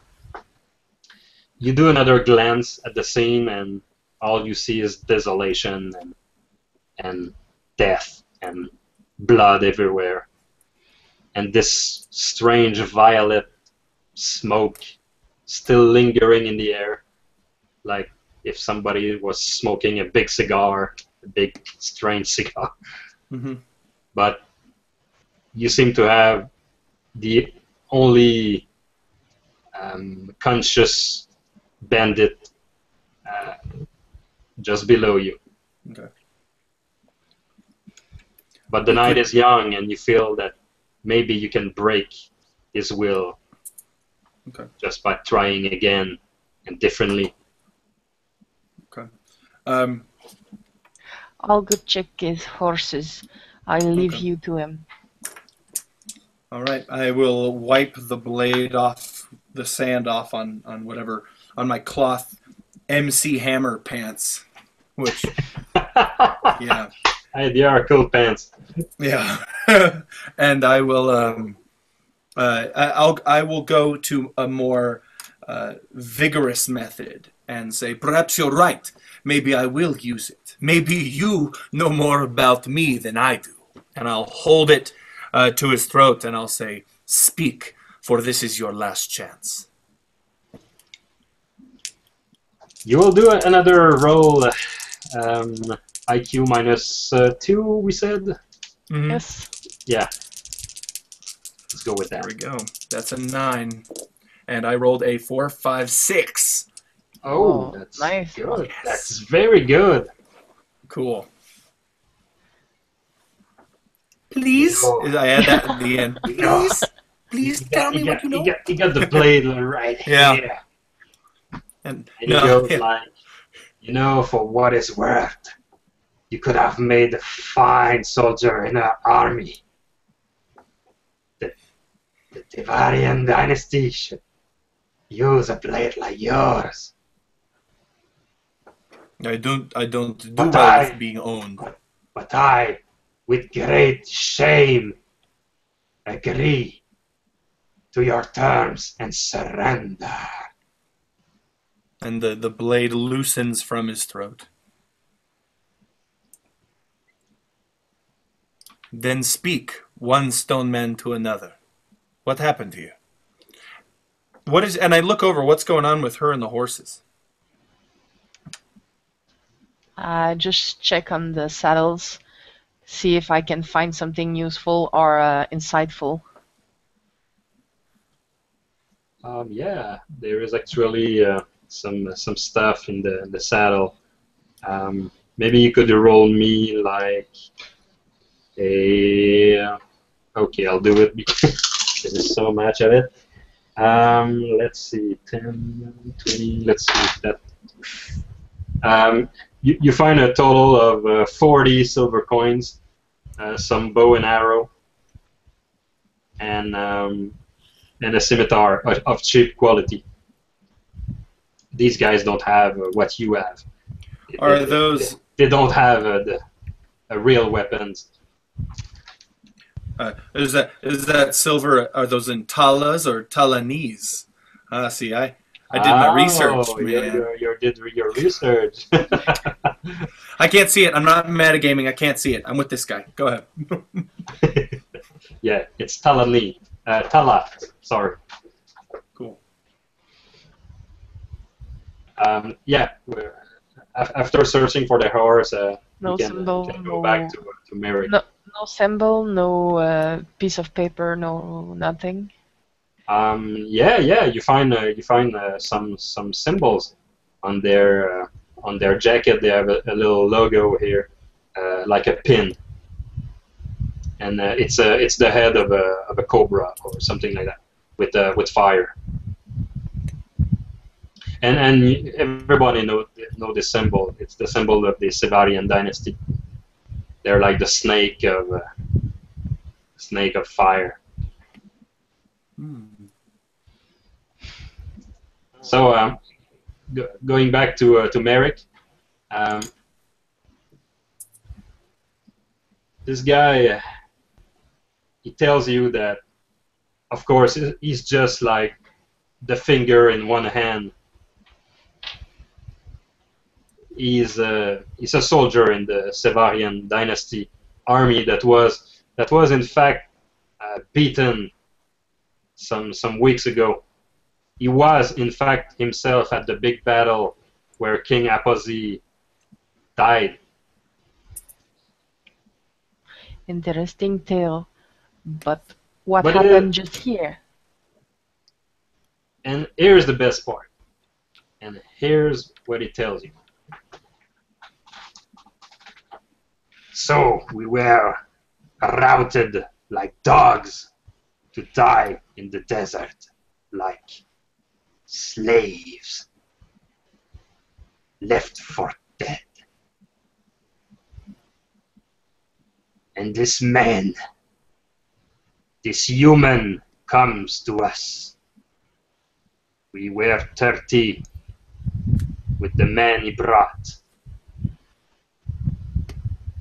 He's a strange man, a magician, I think. But I never saw his magic until tonight. When he called the power, the fury of the gods in the desert. He said this to us. I know there is a caravan that will cross the desert toward the capital, the last city in stones. And among this ordinary caravan is a very precious person. The Queen, Eolin, can be found in this caravan. So our mission was to kill them all. At the mention of the Queen, I immediately kind of start looking around. The caravan of the remnants, does it seem like something more regal than usual, something more prestigious in terms of value, like there might be royalty about? From just a glance, this caravan seems very ordinary. But you see something very strange about this Sevarian. He have jewels on him. He have a necklace on his neck that is definitively like for a woman. He just stole it. And this piece of jewelry in his neck is worth thousands, maybe. A little high in value for a simple mercenary, wouldn't you say? And I kind of put my hand underneath it. Yes, we could take what we wanted. That was the deal. If we did this man's bidding. I don't know him, but he came to be called the Grey Wanderer. The Great Wanderer? Yes. Did I hear that? Sorry. Yes. Sorry. How's that? see. There is a sand in your ears, boy. I know. And my accent shuts off occasionally, apparently. Yeah, it's like, I totally, go straight American, whatever. No, I look at him in the eyes. Have I ever heard, really quick, have I ever heard of this Grey Wanderer? No. In fact, no. You would have to possess maybe a hidden lore skill, or you would have to know magicians and Nope. occult people. And no. Not I. Where is he from? I don't know. Some say he's from Brim Keep, but I don't believe it. I think he is a man of the desert. He came from nowhere. A simple answer from a simple mind. We catch you doing these horrible deeds, and of course you blame somebody else. What makes me believe that you are telling me the truth?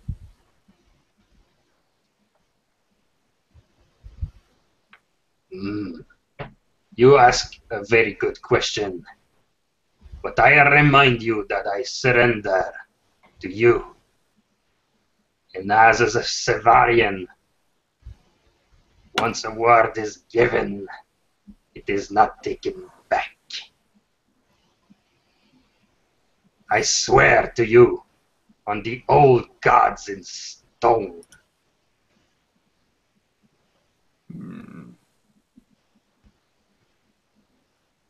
I'm cool with the old gods, aren't I? Yep. Okay. That would have kind of a humbling effect on me, I think. So the implication of what this guy is saying to you have far-reaching consequences, because if the queen was in fact in this caravan, you're maybe the witness of the end of the Aposy line, and this means that maybe the Sevarian will take the throne. Where did you get this necklace? I scavenged it. Which way? I think it was that wagon over there, the one with the smoking fire on the roof. I'll go have a look. Yeah. So you leave him here? Yep, I leave them both there, and I go check where he finds it.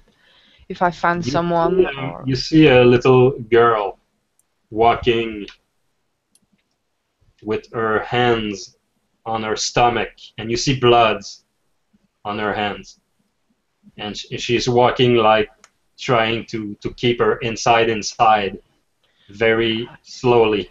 I rush to her and I try to help.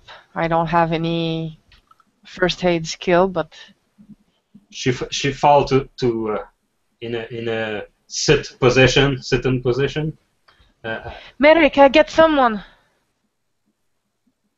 I look over. Do I see this girl? Yeah, Okay. she's a stone little girl.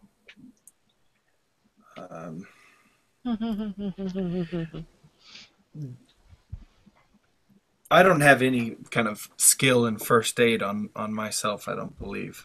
You can do it by default. I'll Okay. try. I'm right there. It's a IQ -4. Yeah, you go ahead and try while I'm grabbing this person and dragging him over in that direction, because I'm not going to leave him alone. If you take extra time, you can nullify this -4 to a full IQ bonus, but you have to take your time. I'll take my time. I don't want to rush her. Okay. I know she can maybe bleed out as Virginia, but not as Cirsa. So All right. Just roll your straight IQ, and we'll have you try to patch her or something, stop the bleeding. 9 out of 10. I get it. All right. So you have plenty of clothing, Yeah. and you start to do a bandage around the stomach and putting some pressure on, and Here. and of course there is something to know about the stone man. It's when you're working the area of the injury, you don't see blood per se. The blood that she has on her hand maybe not her blood, because stone men don't have blood. So she have like a crack in the belly, and as you patch her, she tells you that she tried to wrestle one of the bandit, and the blood is not hers, of course. It's okay. It's okay. She tell you her name. Yes? She says her name is Irradia. Eradia? Yes.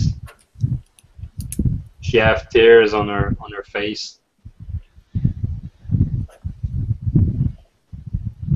and she have this look that I don't know what to do look. Did you get other family than the one you were traveling with? Uncle? Grandfathers? I'm sorry. I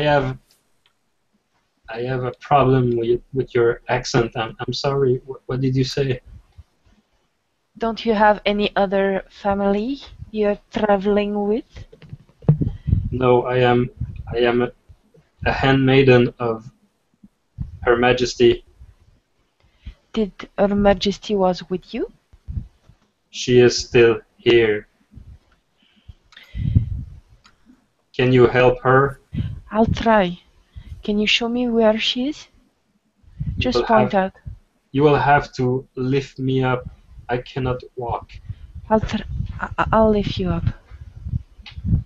You proceed to lift her up, and as you do, she have this grimace of pain, but you do it still.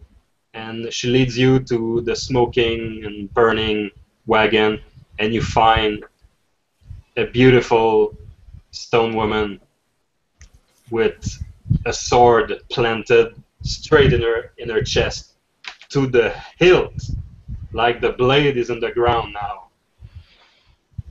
And you can see that this woman is still alive. Can we do something about that? You see her lips moving, but no Yes. sounds come out of it. And Eradia tells you this. She has lost the ability to speak. Sadly, this is her last moment. I'm sorry.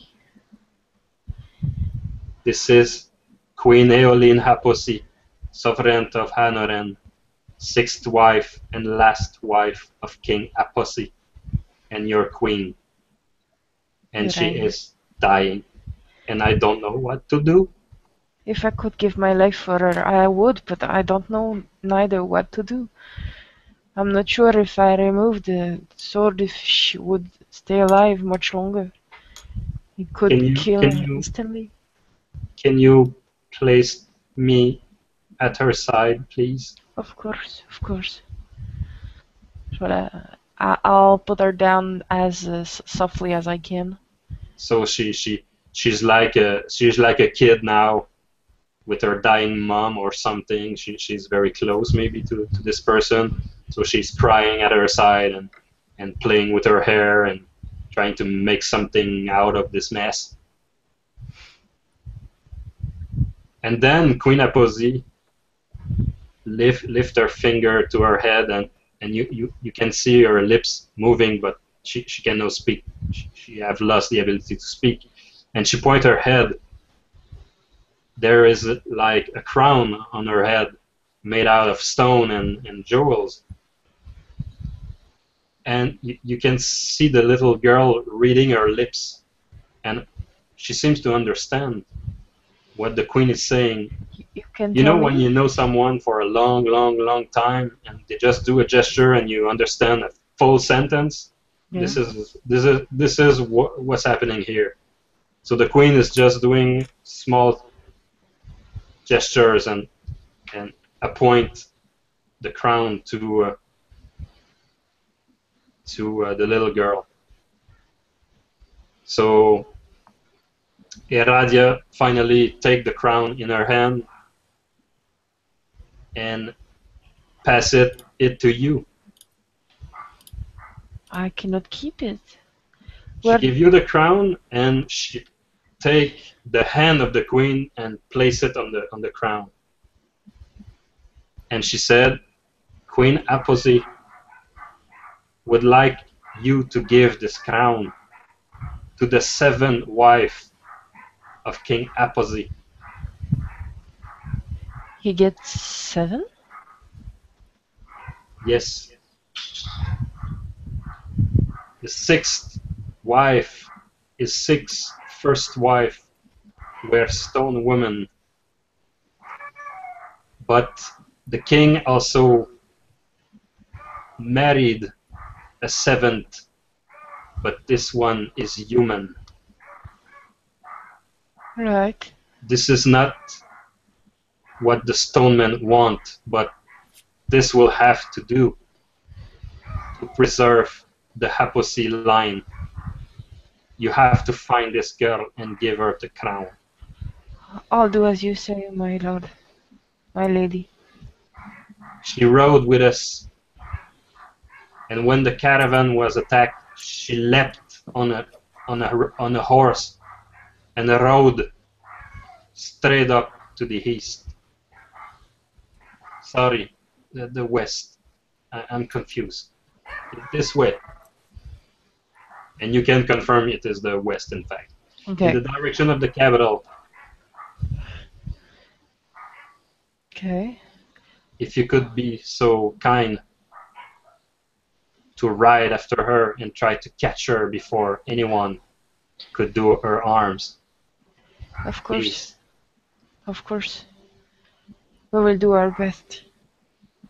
If you save her, you will have crowned the new queen of Anoren, and maybe preserve the line of Aposi.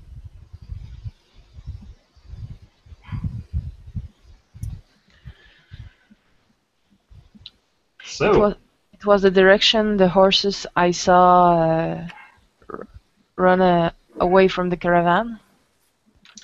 the She pointed horses you out. saw, you mean the rider? The Yeah, riders? the riders. You saw the rider ride up north. So, with any luck, She might maybe be this girl is still alive. okay. So I'll stand up and I'll go to my Merrick after a quick reference. Just before you go, you gave a look to the queen and you The see bow. that she died during your discussion. The queen is no more. Uh, I don't know how what I can do And for now the you. little girl does not listen to you anymore. She's like crying. And Cannot do anything for her except what she asked. yes, I'll go to Merrick. First, I'll hide the crown okay. in my cloak before we reach the bandit. It's a smart move, you lower race.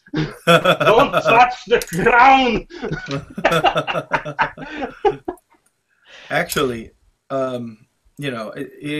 this combatant became an innocent, the second he surrendered to me. So Yeah.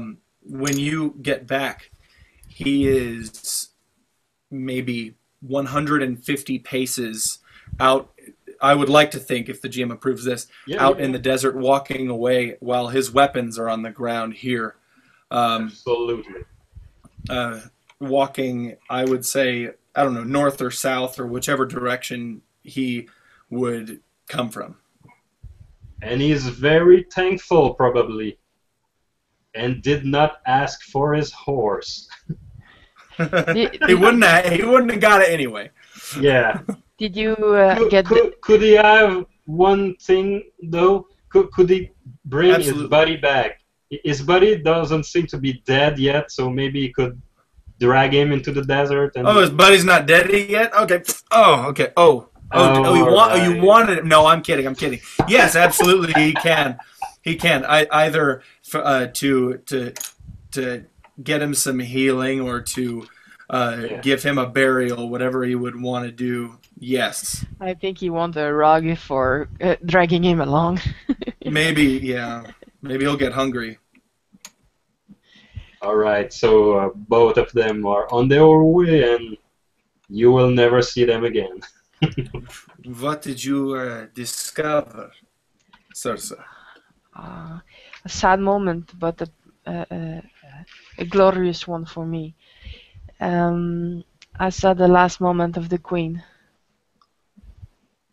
She effectively right there, but she passed away. The sixth queen of Aposi is dead. I'm sorry. But we've It got is- a mission.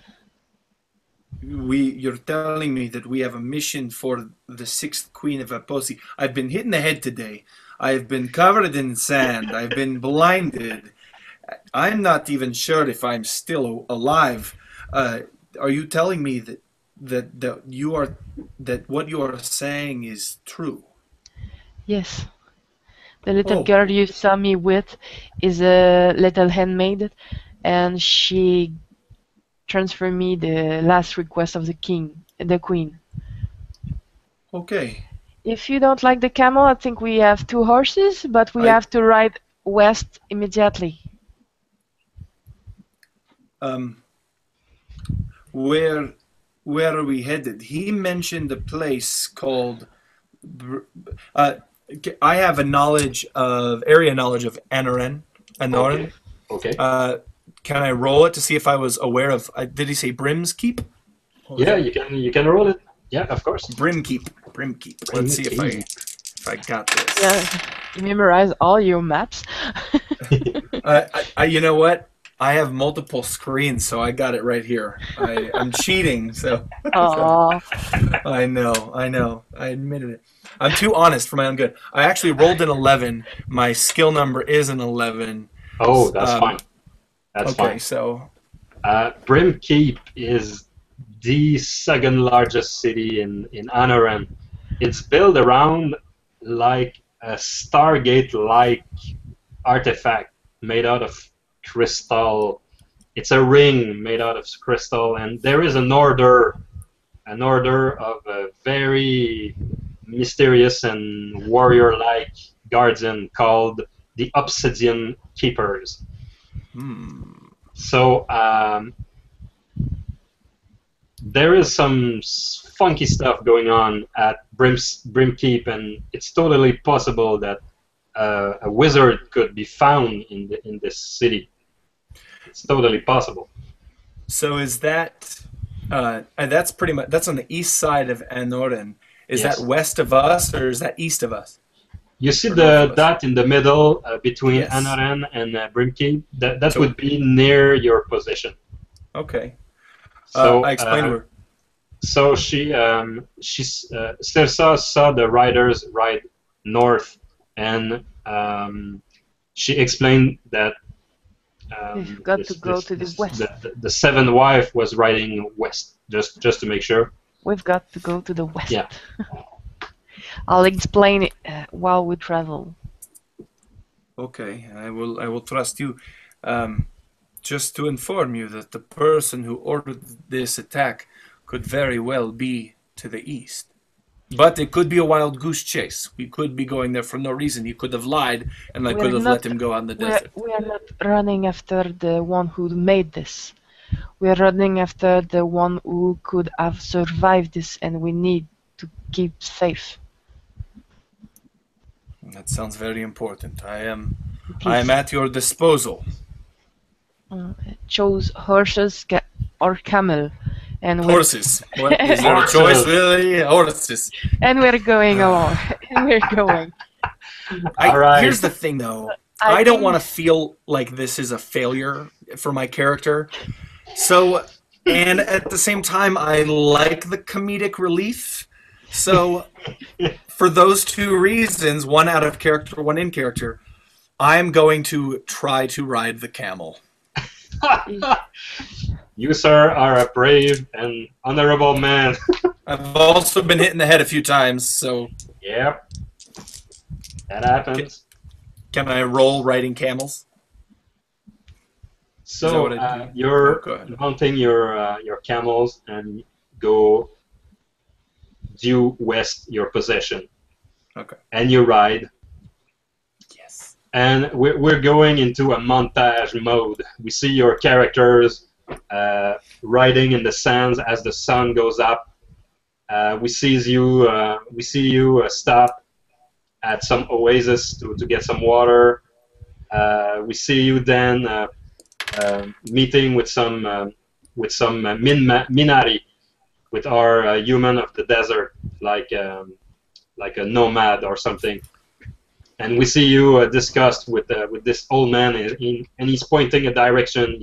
He saw definitely a girl on a horse, but she ran away as fast as she could when they saw them. So you have some pointers sometimes, and then we can say that your whole day was made out of riding, and I'm gonna Night. I'm gonna make you lose another 6 points of fatigue, since you did not sleep and you're really going at it and with your full and traveling on the back of these things all day long is kind of tiring after sometimes. So your butt and your back hurt, and you're covered in sweat, if you can sweat, and and so. As the sun is going towards the horizon, you finally meet something interesting.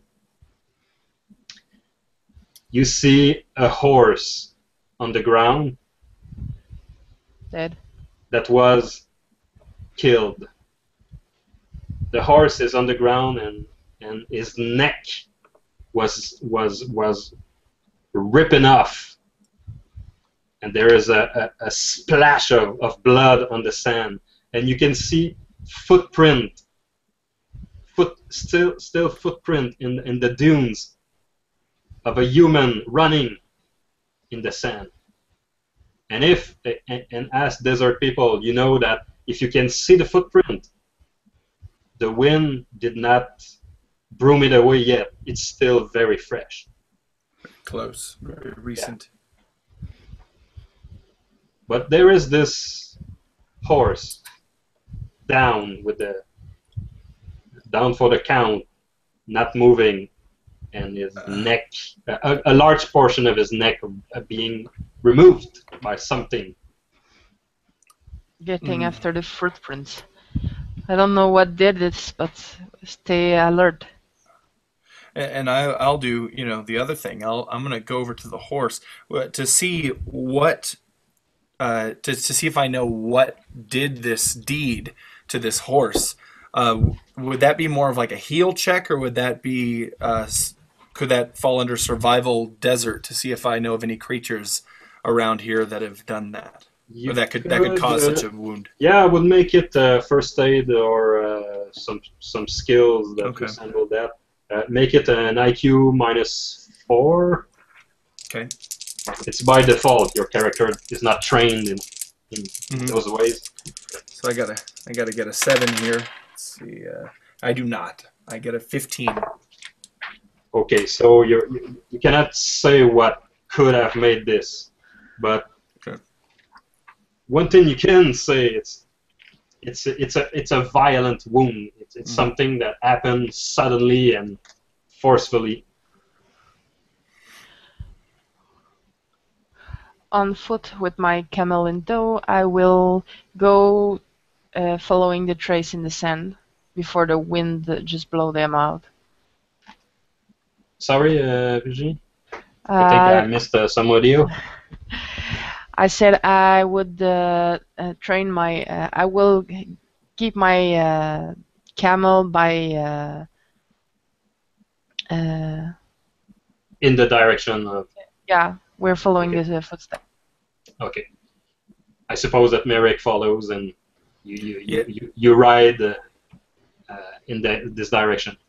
True. 15 minutes later, the sun is almost down. So everything is tainted orange and dark red. And there is this rock right in front of you. This rock have smaller rocks on the side, and it makes like a stair to climb up to this ginormous rock. And what's interesting about this rock is that there is a girl, a small human girl with tanned skin and dark hair, which is in a meditation position on the top of the rock. She's sitting and have her hand like this, and her eyes closed, and she's like very like she don't move. You can see her breathing, but she's not moving. Okay, before we go further, I said to Merrick, first you have to know it's supposed to be the 7 wives of Aposi. 7 wives. Yeah. Is this news to me? Probably. Yeah. 7. Gosh, you can never keep count nowadays. It's royalty. But maybe Cersei is wrong, because this girl is human. She's not a stone woman.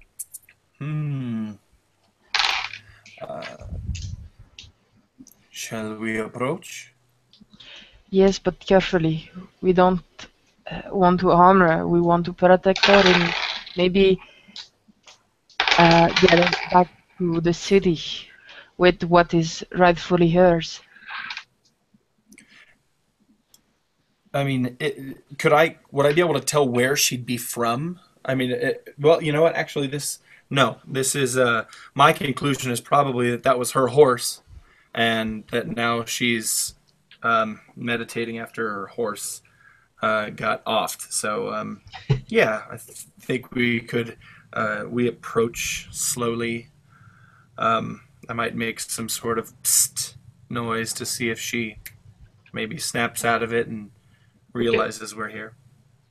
As you get closer to the little rocks, because the big rock in the middle would be like very hard to climb. Just she's it's very flat.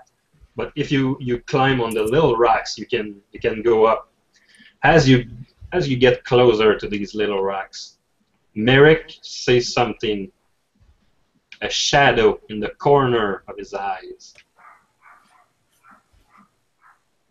The shadow is not on the ground, but in the sky, flying in the air, in a circle, with a wingspan too large to be a bird. Some kind of creature is circling in the air, watching you for probably at least 10 minutes. Sarsa, Yes.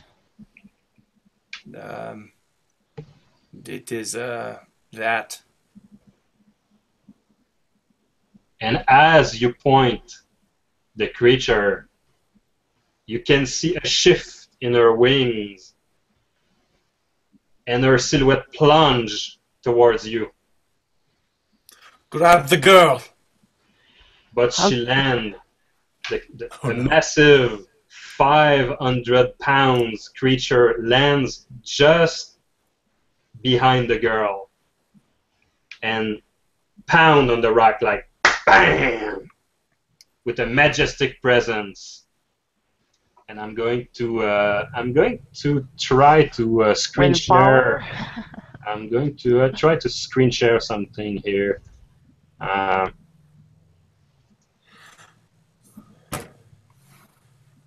you see this creature landing Don't. in the back of the girl, Uh, and you can see a smile, a devilish smile on this creature's face, and you can hear a voice now. Well, well, well, more traveler. You are getting. You want to join our little game here?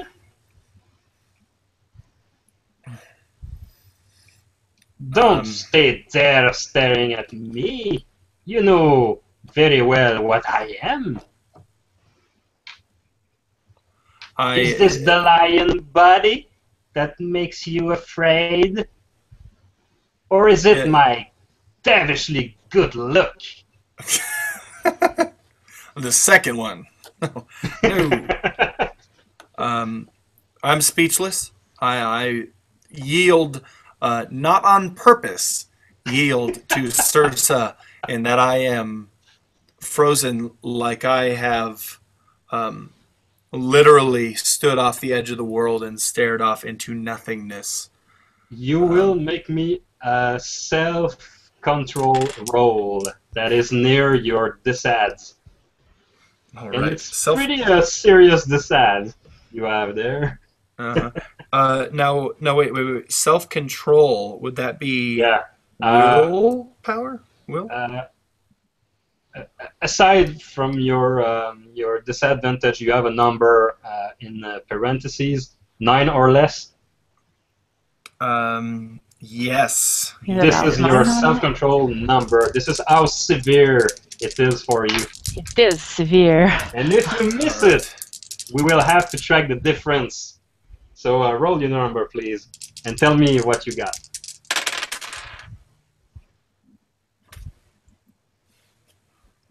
I got a 12. 12 minus 9. So you 4. missed it by 3. I'm going to ask you to roll again, 3 dice. But now we're going to a table called Fright Check. Great. Fright checks 13. Oh, yeah. All right. I'll give you the number. Oh, really? Just roll 3 dice and Do I have add. to roll high or low? Oh, If you're in the middle, it's better. the higher is the worst. I got a 15. 15. Okay, Yeah. we're adding 3 to this number because you missed your self-control by 3. Great. 18. So How much urine do I lose? well, we can pretty much know. Let me look at this chart and tell you the exact number of ounces. You're losing it now, so. Jeez. It's very simple. So you missed. You have a 15. That means Plus the you 3. lose. That means you lose 5 points of fatigue immediately, and you are stunned Great. for three turns, 3 seconds of combat if combat were happening. So What if, You're what lower. if, not so hypothetically, what if I have 0 fatigue? Well, Let's it's an say. interesting question you should ask. Usually when people have 0 fatigue, they lost consciousness and fall on the ground. Wow. Great. Is this for real? Before I go, Yes! I look to Circe and I say, I'll leave this one to you. And I just fall down flat into a poof of sand. Wow. Cloud. My God. That was too much for him. Yeah. Okay. Okay, Circe, your companion is now Out. like very unconscious on the ground. What are you doing? This creature is physically, I mean, it's the body of a lion. It's powerfully built, and you have these wings. You have the feeling that you cannot outrun this thing. You maybe have a hard time fighting it. It's maybe the biggest threat you ever encounter in your life. It's a sphinx.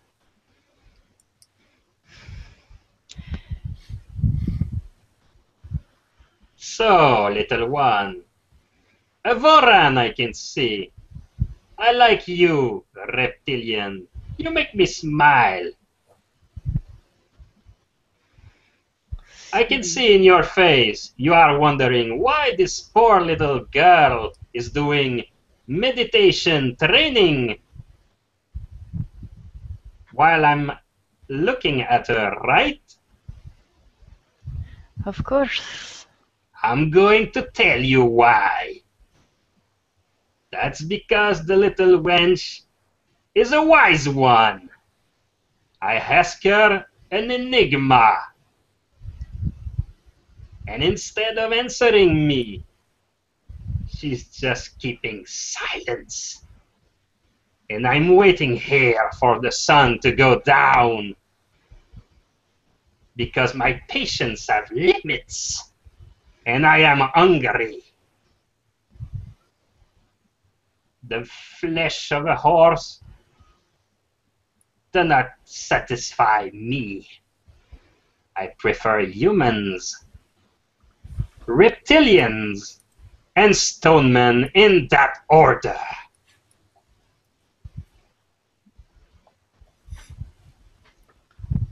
You're speaking in riddles. You seems to know Sphinx very well. So, I could eat you and your friend while waiting a delicious answer. Or you ask me. Unless you answer a question.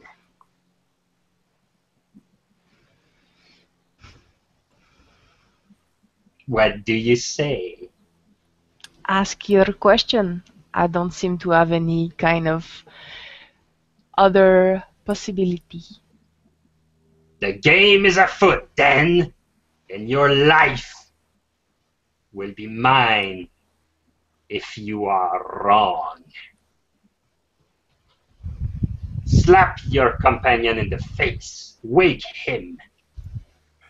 I want to see. I want to see him. A tap on the shoulder will do nicely. You don't have to slap me in the face. But I can't say this because I am unconscious. So Yeah, of course. might as well. You should do what the Sphinx says. No, I'm more the kind of long fingernails on the shoulder and shaking you a bit. All right. Not much. I'm going to give Merrick 1 point of fatigue back. I will take it. Just enough to be awake.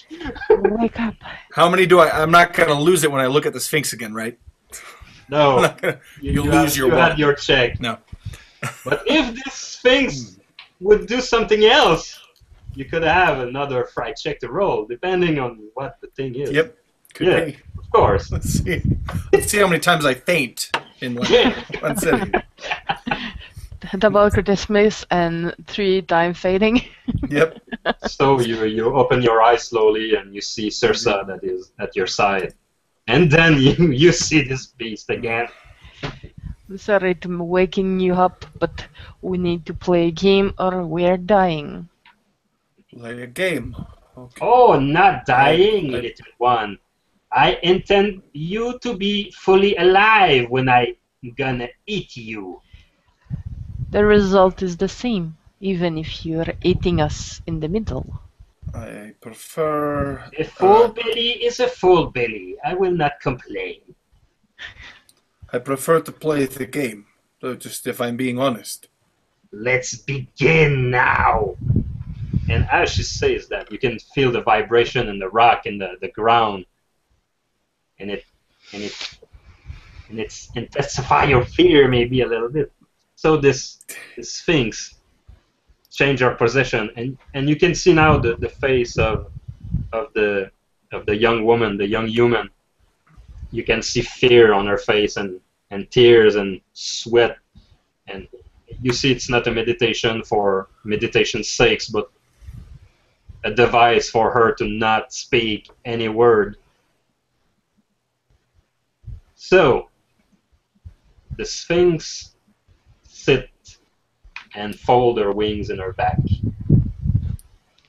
in a formal Sphinx-like manner and says those words.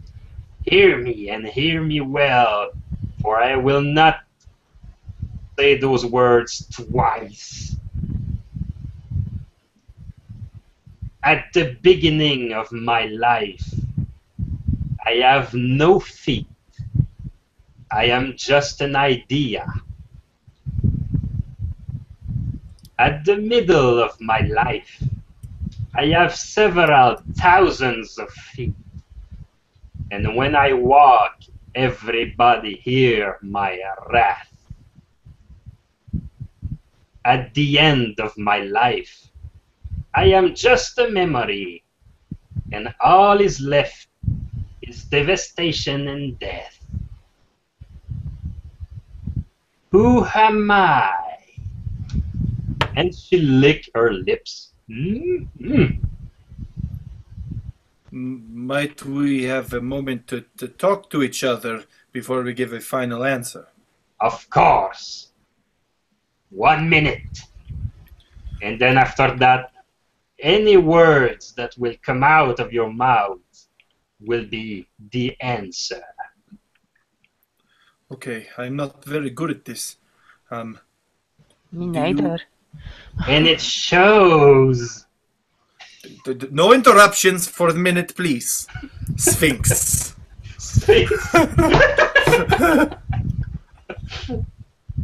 Pretty, very, very pretty Sphinx. Very nice, a pleasant personality. Okay, how about? I'm not very good at riddles, but how about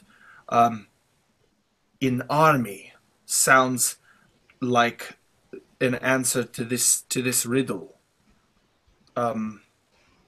which I've never heard before, honestly, as a player, not a character. So, and I'm really not good at riddles. So, you could give this one to us because it's still a cool answer, or not.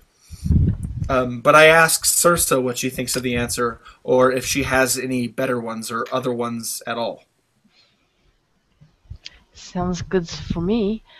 Je veux savoir si, sorry for the Voran, Oh, you can speak Voran. You are Voran. lightning calculator, can that help me along or not? Because it's just calculation. Lightning calculator can allow you to crunch number in your head without calculator, and you can do addition and division like instantly. Okay. I don't think it's a question of mathematics in this enigma. It's okay. If she could, if she asked you what is the division of 352 divided by 12, you could serve her the answer instantly. Yes, of course, it's 1893 and 0.999. I think it's a good idea. I don't see any others. And it seemed to fit what it's telling. Legion can be as army, but it's just a choice of word. Well, it may be our last chance, but seeing the mental clock countdown, I look to her and say, "Shall we give it a shot?" It's either that or we die. So yes, but I think both way we are dying if we don't answer right. We say it is an army. Blast it! I go with you. The Sphinx plant her claws into the stone, and you can see. God damn it! You see a disappointment, a real disappointment. Like you're being offered a beautiful cake, and then not for you, and then you're so hungry. So fine, you will live. By the code of the Sphinx, I cannot eat you. But know this: the sun is slowly going down. And she didn't give me an answer. I'm curious about that. What are you planning to do about it?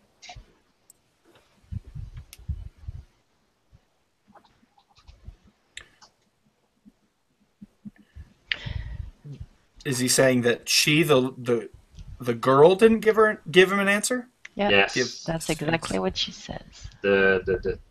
The maybe possible future queen of the country is there meditating, and she doesn't speak because perhaps we might be able to answer her riddle as a substitute. Answer for her, rather. You now hear a genuine, deep laugh, like it's the most ridiculous thing you said, from the part of the Sphinx, of course. Like, you want to try twice? Nobody tries twice.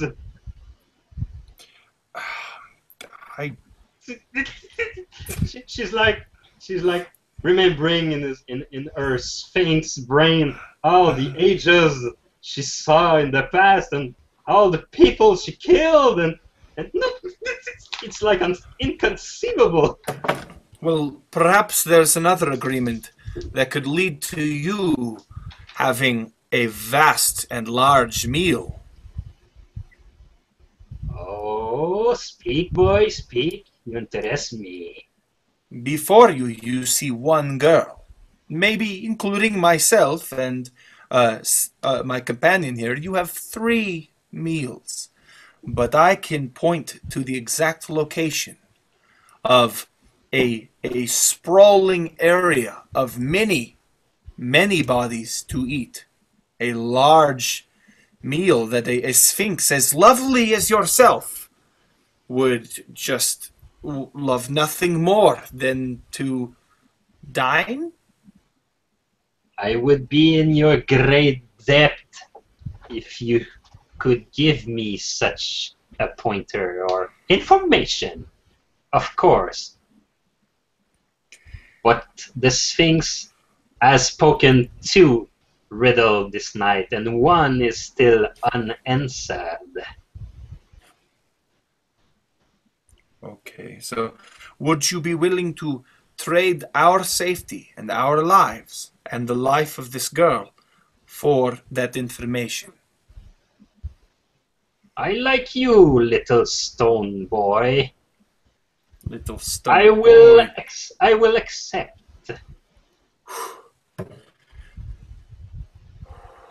I look to Circe and I kind of whisper that if they know that the queen is dead, then then it could mean the end of our mission as a whole. Queen, you say? You see her hair tilt a little bit. A queen! Well, well. Royal meat is very, very tender. What I was You know saying. what? You know what, boy? Climb those rocks and take her place. And I'll give you the riddle. Face me. As she said that, I pull out the crown, I give it to him, you give her, and I climb up, and I go up to take the place of the little girl. You go down with him, and you'll take the crown, lady. And I sit down at her place. All right. You said that you prefer reptilians more than stone men, if you remember, in that order. You are right, little stone boy, and I'm good. I'm good with that. Let's proceed. You can go now, little queen girl. And the young woman open her eyes, and you give her a crown. I give the crown to Merrick at the Okay. bottom of the So stone. she climbed down the rocks, and as she go near Merrick, I hold my hand out for her. In fact, Merrick, the young human will not take the crown or your hand or whatever. She will just hug you for protection. She's a child. She needs protection. She's like maybe 15, 16 years old, maybe ish in those. She's still not a woman, so she hug you, and like you can feel her weak strength trying to find some protection in your arm. Okay, so I'll And then she shake, man. She. Whatever happened, Merrick, just keep her safe. No, wait. We don't have to Nope. do this. You have to understand what I'm doing and why I'm doing it. You just have to take her safe back home and be sure that the Aposi dynasty is not ended. Oh, it's so dramatic. I'm gonna cry. No, really. Let's do this. I am hungry. And lizard meat will do. I know a place where some spice of the desert can do some flavoring.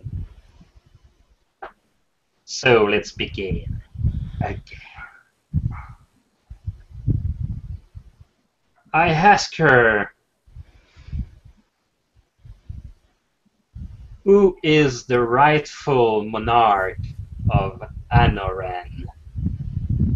And you can see now a big smile on her face, like this is really an obvious trick question. Répète-moi ça. In Voran, that will be qui est le monarque légitime de Anoren? It's exactly what I said. I'm not messing with you, Michael. Yeah.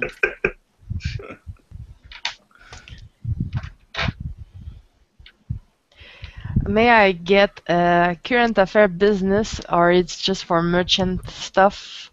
It's not royalty or any other stuff. You want to use I just want what's current skill? affair. Current affair. Okay, the skill is to know what's happening currently in the land. And, We understand that Aposi is dead. All the queens are dead except the last one.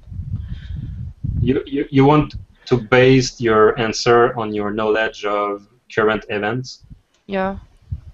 So who would be logically the next or rightful monarch of Anoran, right? And I want to know if you need to be intronisé, have a ceremony to get Yeah. the crown officially, or if you just get it by heritage or something like that.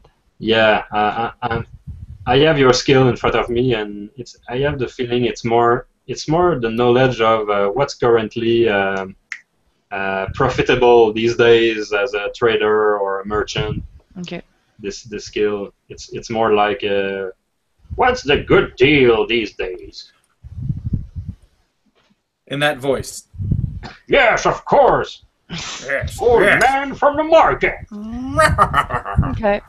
So. Did you know you could have it for half price? You could do. You could do maybe. Okay. Whatever the source of your inspiration will be, I'm guessing that this will end up with an IQ -4 roll. Okay. I can give you +2 if you take your time to think about it, and also I just don't want to leave that to an absolute test of chance. But if your roll is good, I can give you some pointers maybe, because your character knows stuff that you don't, and it's kind of a delicate situation in an RPG always. Okay, so just for a pointer, I roll IQ -4. -2, because I suppose you will take your time until the last moment of the sun to answer that question. D'accord.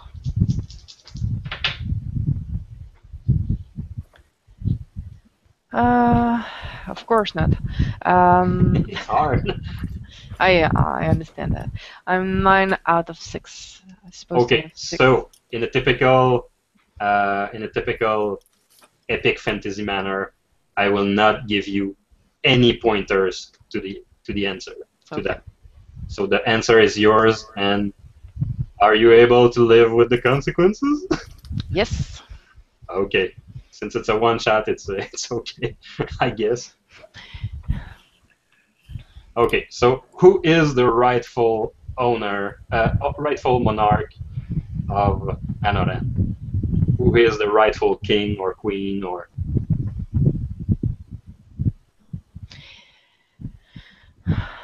The rightful queen of Anoran is the young girl at the bottom of this stone, the seventh wife of Aposi.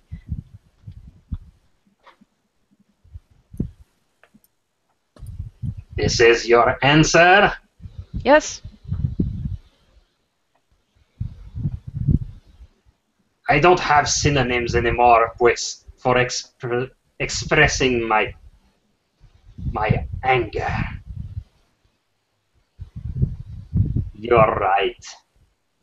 This girl may be the rightful ruler of this land.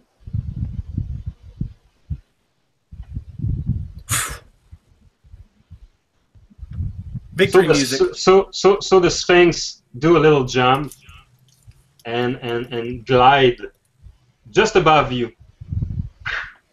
You can feel wind just above your head, and the Sphinx land near your camels. And she say to your camel, Merrick, "What is 2 plus 2?" Oh, he'll never get it right. And your camel go, "Ah!" And you hear, "Wrong answer." Well, I told And you see now a bloodfest of feeding frenzy as you see your poor camel being open wide and. I say, no, you have to show affection. You show the. Oh. And sadly, the Sphinx will still have his meal for tonight, but you're losing your camel. You're losing the camel. And since your camel Stilista was paid with points, he's kind of immune to this effect. So let's cut to the conclusion. Several weeks later or months later, the young queen Hali Haposi Kala is named queen, rightful queen of Anoren. Yes. And the crown is finally placed on her head. And some minute after that, after some ceremonial stuff, she demands, as queen, to see the 2 person that saved her in the desert in her direst hour.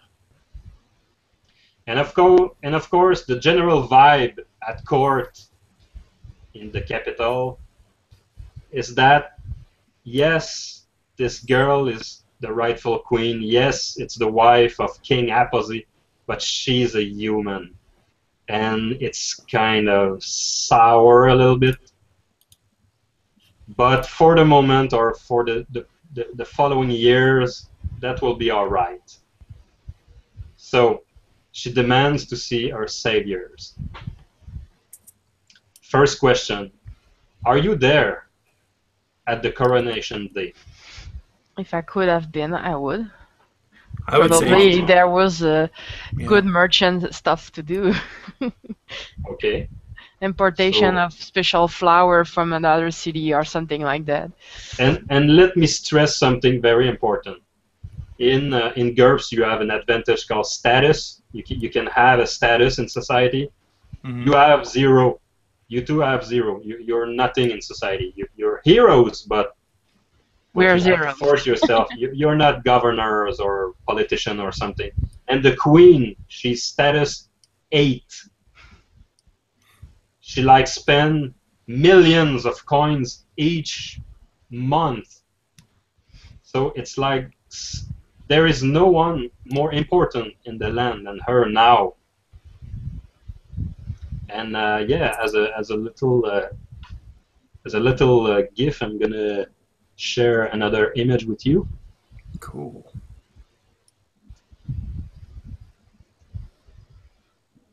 Awesome. Of Queen Ali Aposikala. Cool. And now this woman asks for her saviors to come in front of her. So are you there, and are you coming in front of her? Probably I'm in the back with the low scum that Yeah, are allowed. some Voran supporters. Yeah, and I will, if she asks for it, I will go. She's my queen, so I Yes. answer her call. That's perfect. I suppose you kneel before her. Of course. Okay, and Merrick. I would do the same, because my next goal would be to want to go to Brimkeep to find out who ordered this attack on innocent life. But first, I would want to be here at this coronation, so I would walk up with her. So with her Yes, still feeble voice, trying to look commandful and strong, still learning how to queen, if I can make a verb out of it. You can. She tells you, she say, rise, my friend. I give you anything you want. Ask me one thing and I will give it to you. Do you want to join me at court? Do you want gold? Ask me anything. This land is so redeemed by you. I beg you, ask me anything. I must express my gratitude to you.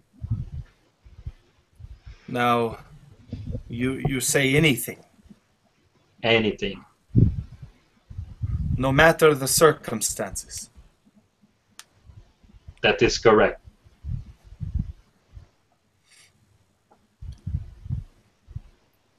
I explain a story about the king or the lord of the land that had fallen at the battle that you explained. Her husband. her husband, yes. Yeah, but she didn't saw him so much in life because of the other 6 wives. But I explained that the night before the battle, his bodyguard, his chief bodyguard of the battle, was at a local tavern, and I do not drink very often. In fact, I don't drink at all. But it was my first time in a long time. And in an accidental brawl, the bodyguard that should have been at the battle protecting her husband fell by my hand. That's unbelievable. Yeah. There is a gnaw in the crowd. Oh my God! This guy killed the king! And I asked to be acquitted. I asked to be acquitted of these charges.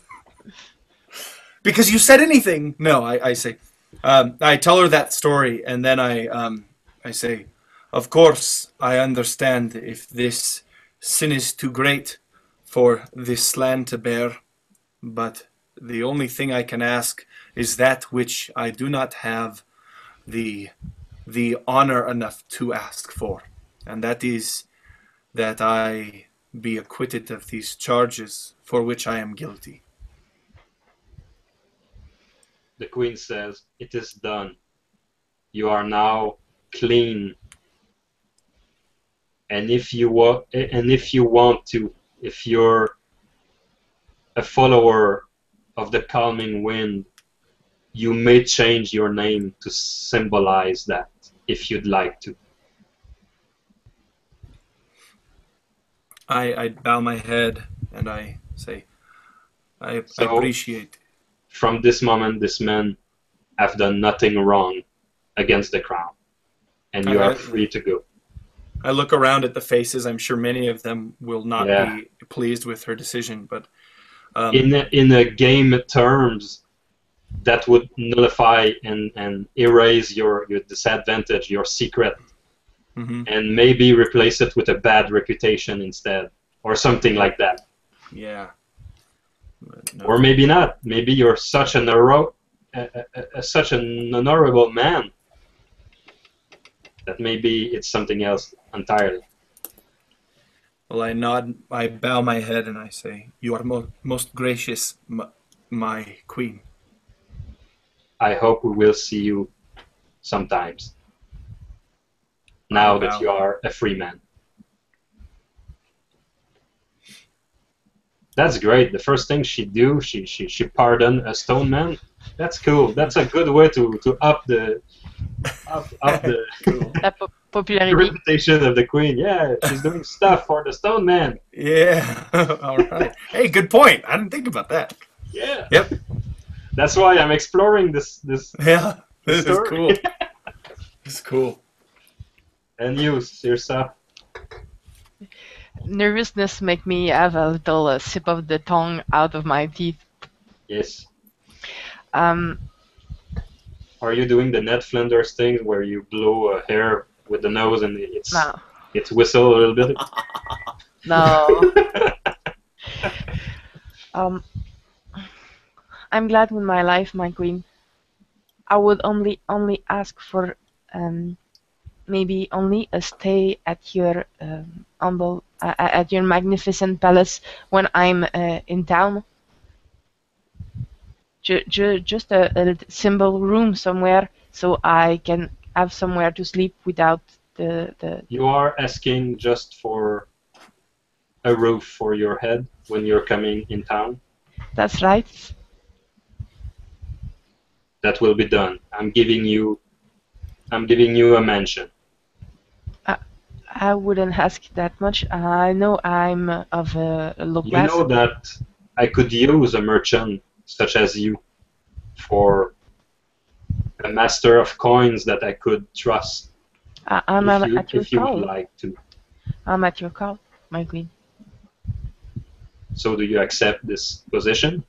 Of course. Okay, so in game term, that would give you like a raise in status, maybe like very high, like 5 or 4, would instantaneously make you like rich and have a villa, and your life is changing like right now at the moment. She asked for a home and she get promotions. Yes. But she's my queen. If she asks for my help, for Yeah. my support, I will give her. All right. So you become master of coins. That means you will regulate taxes and you will have a larger, important role in the kingdom now.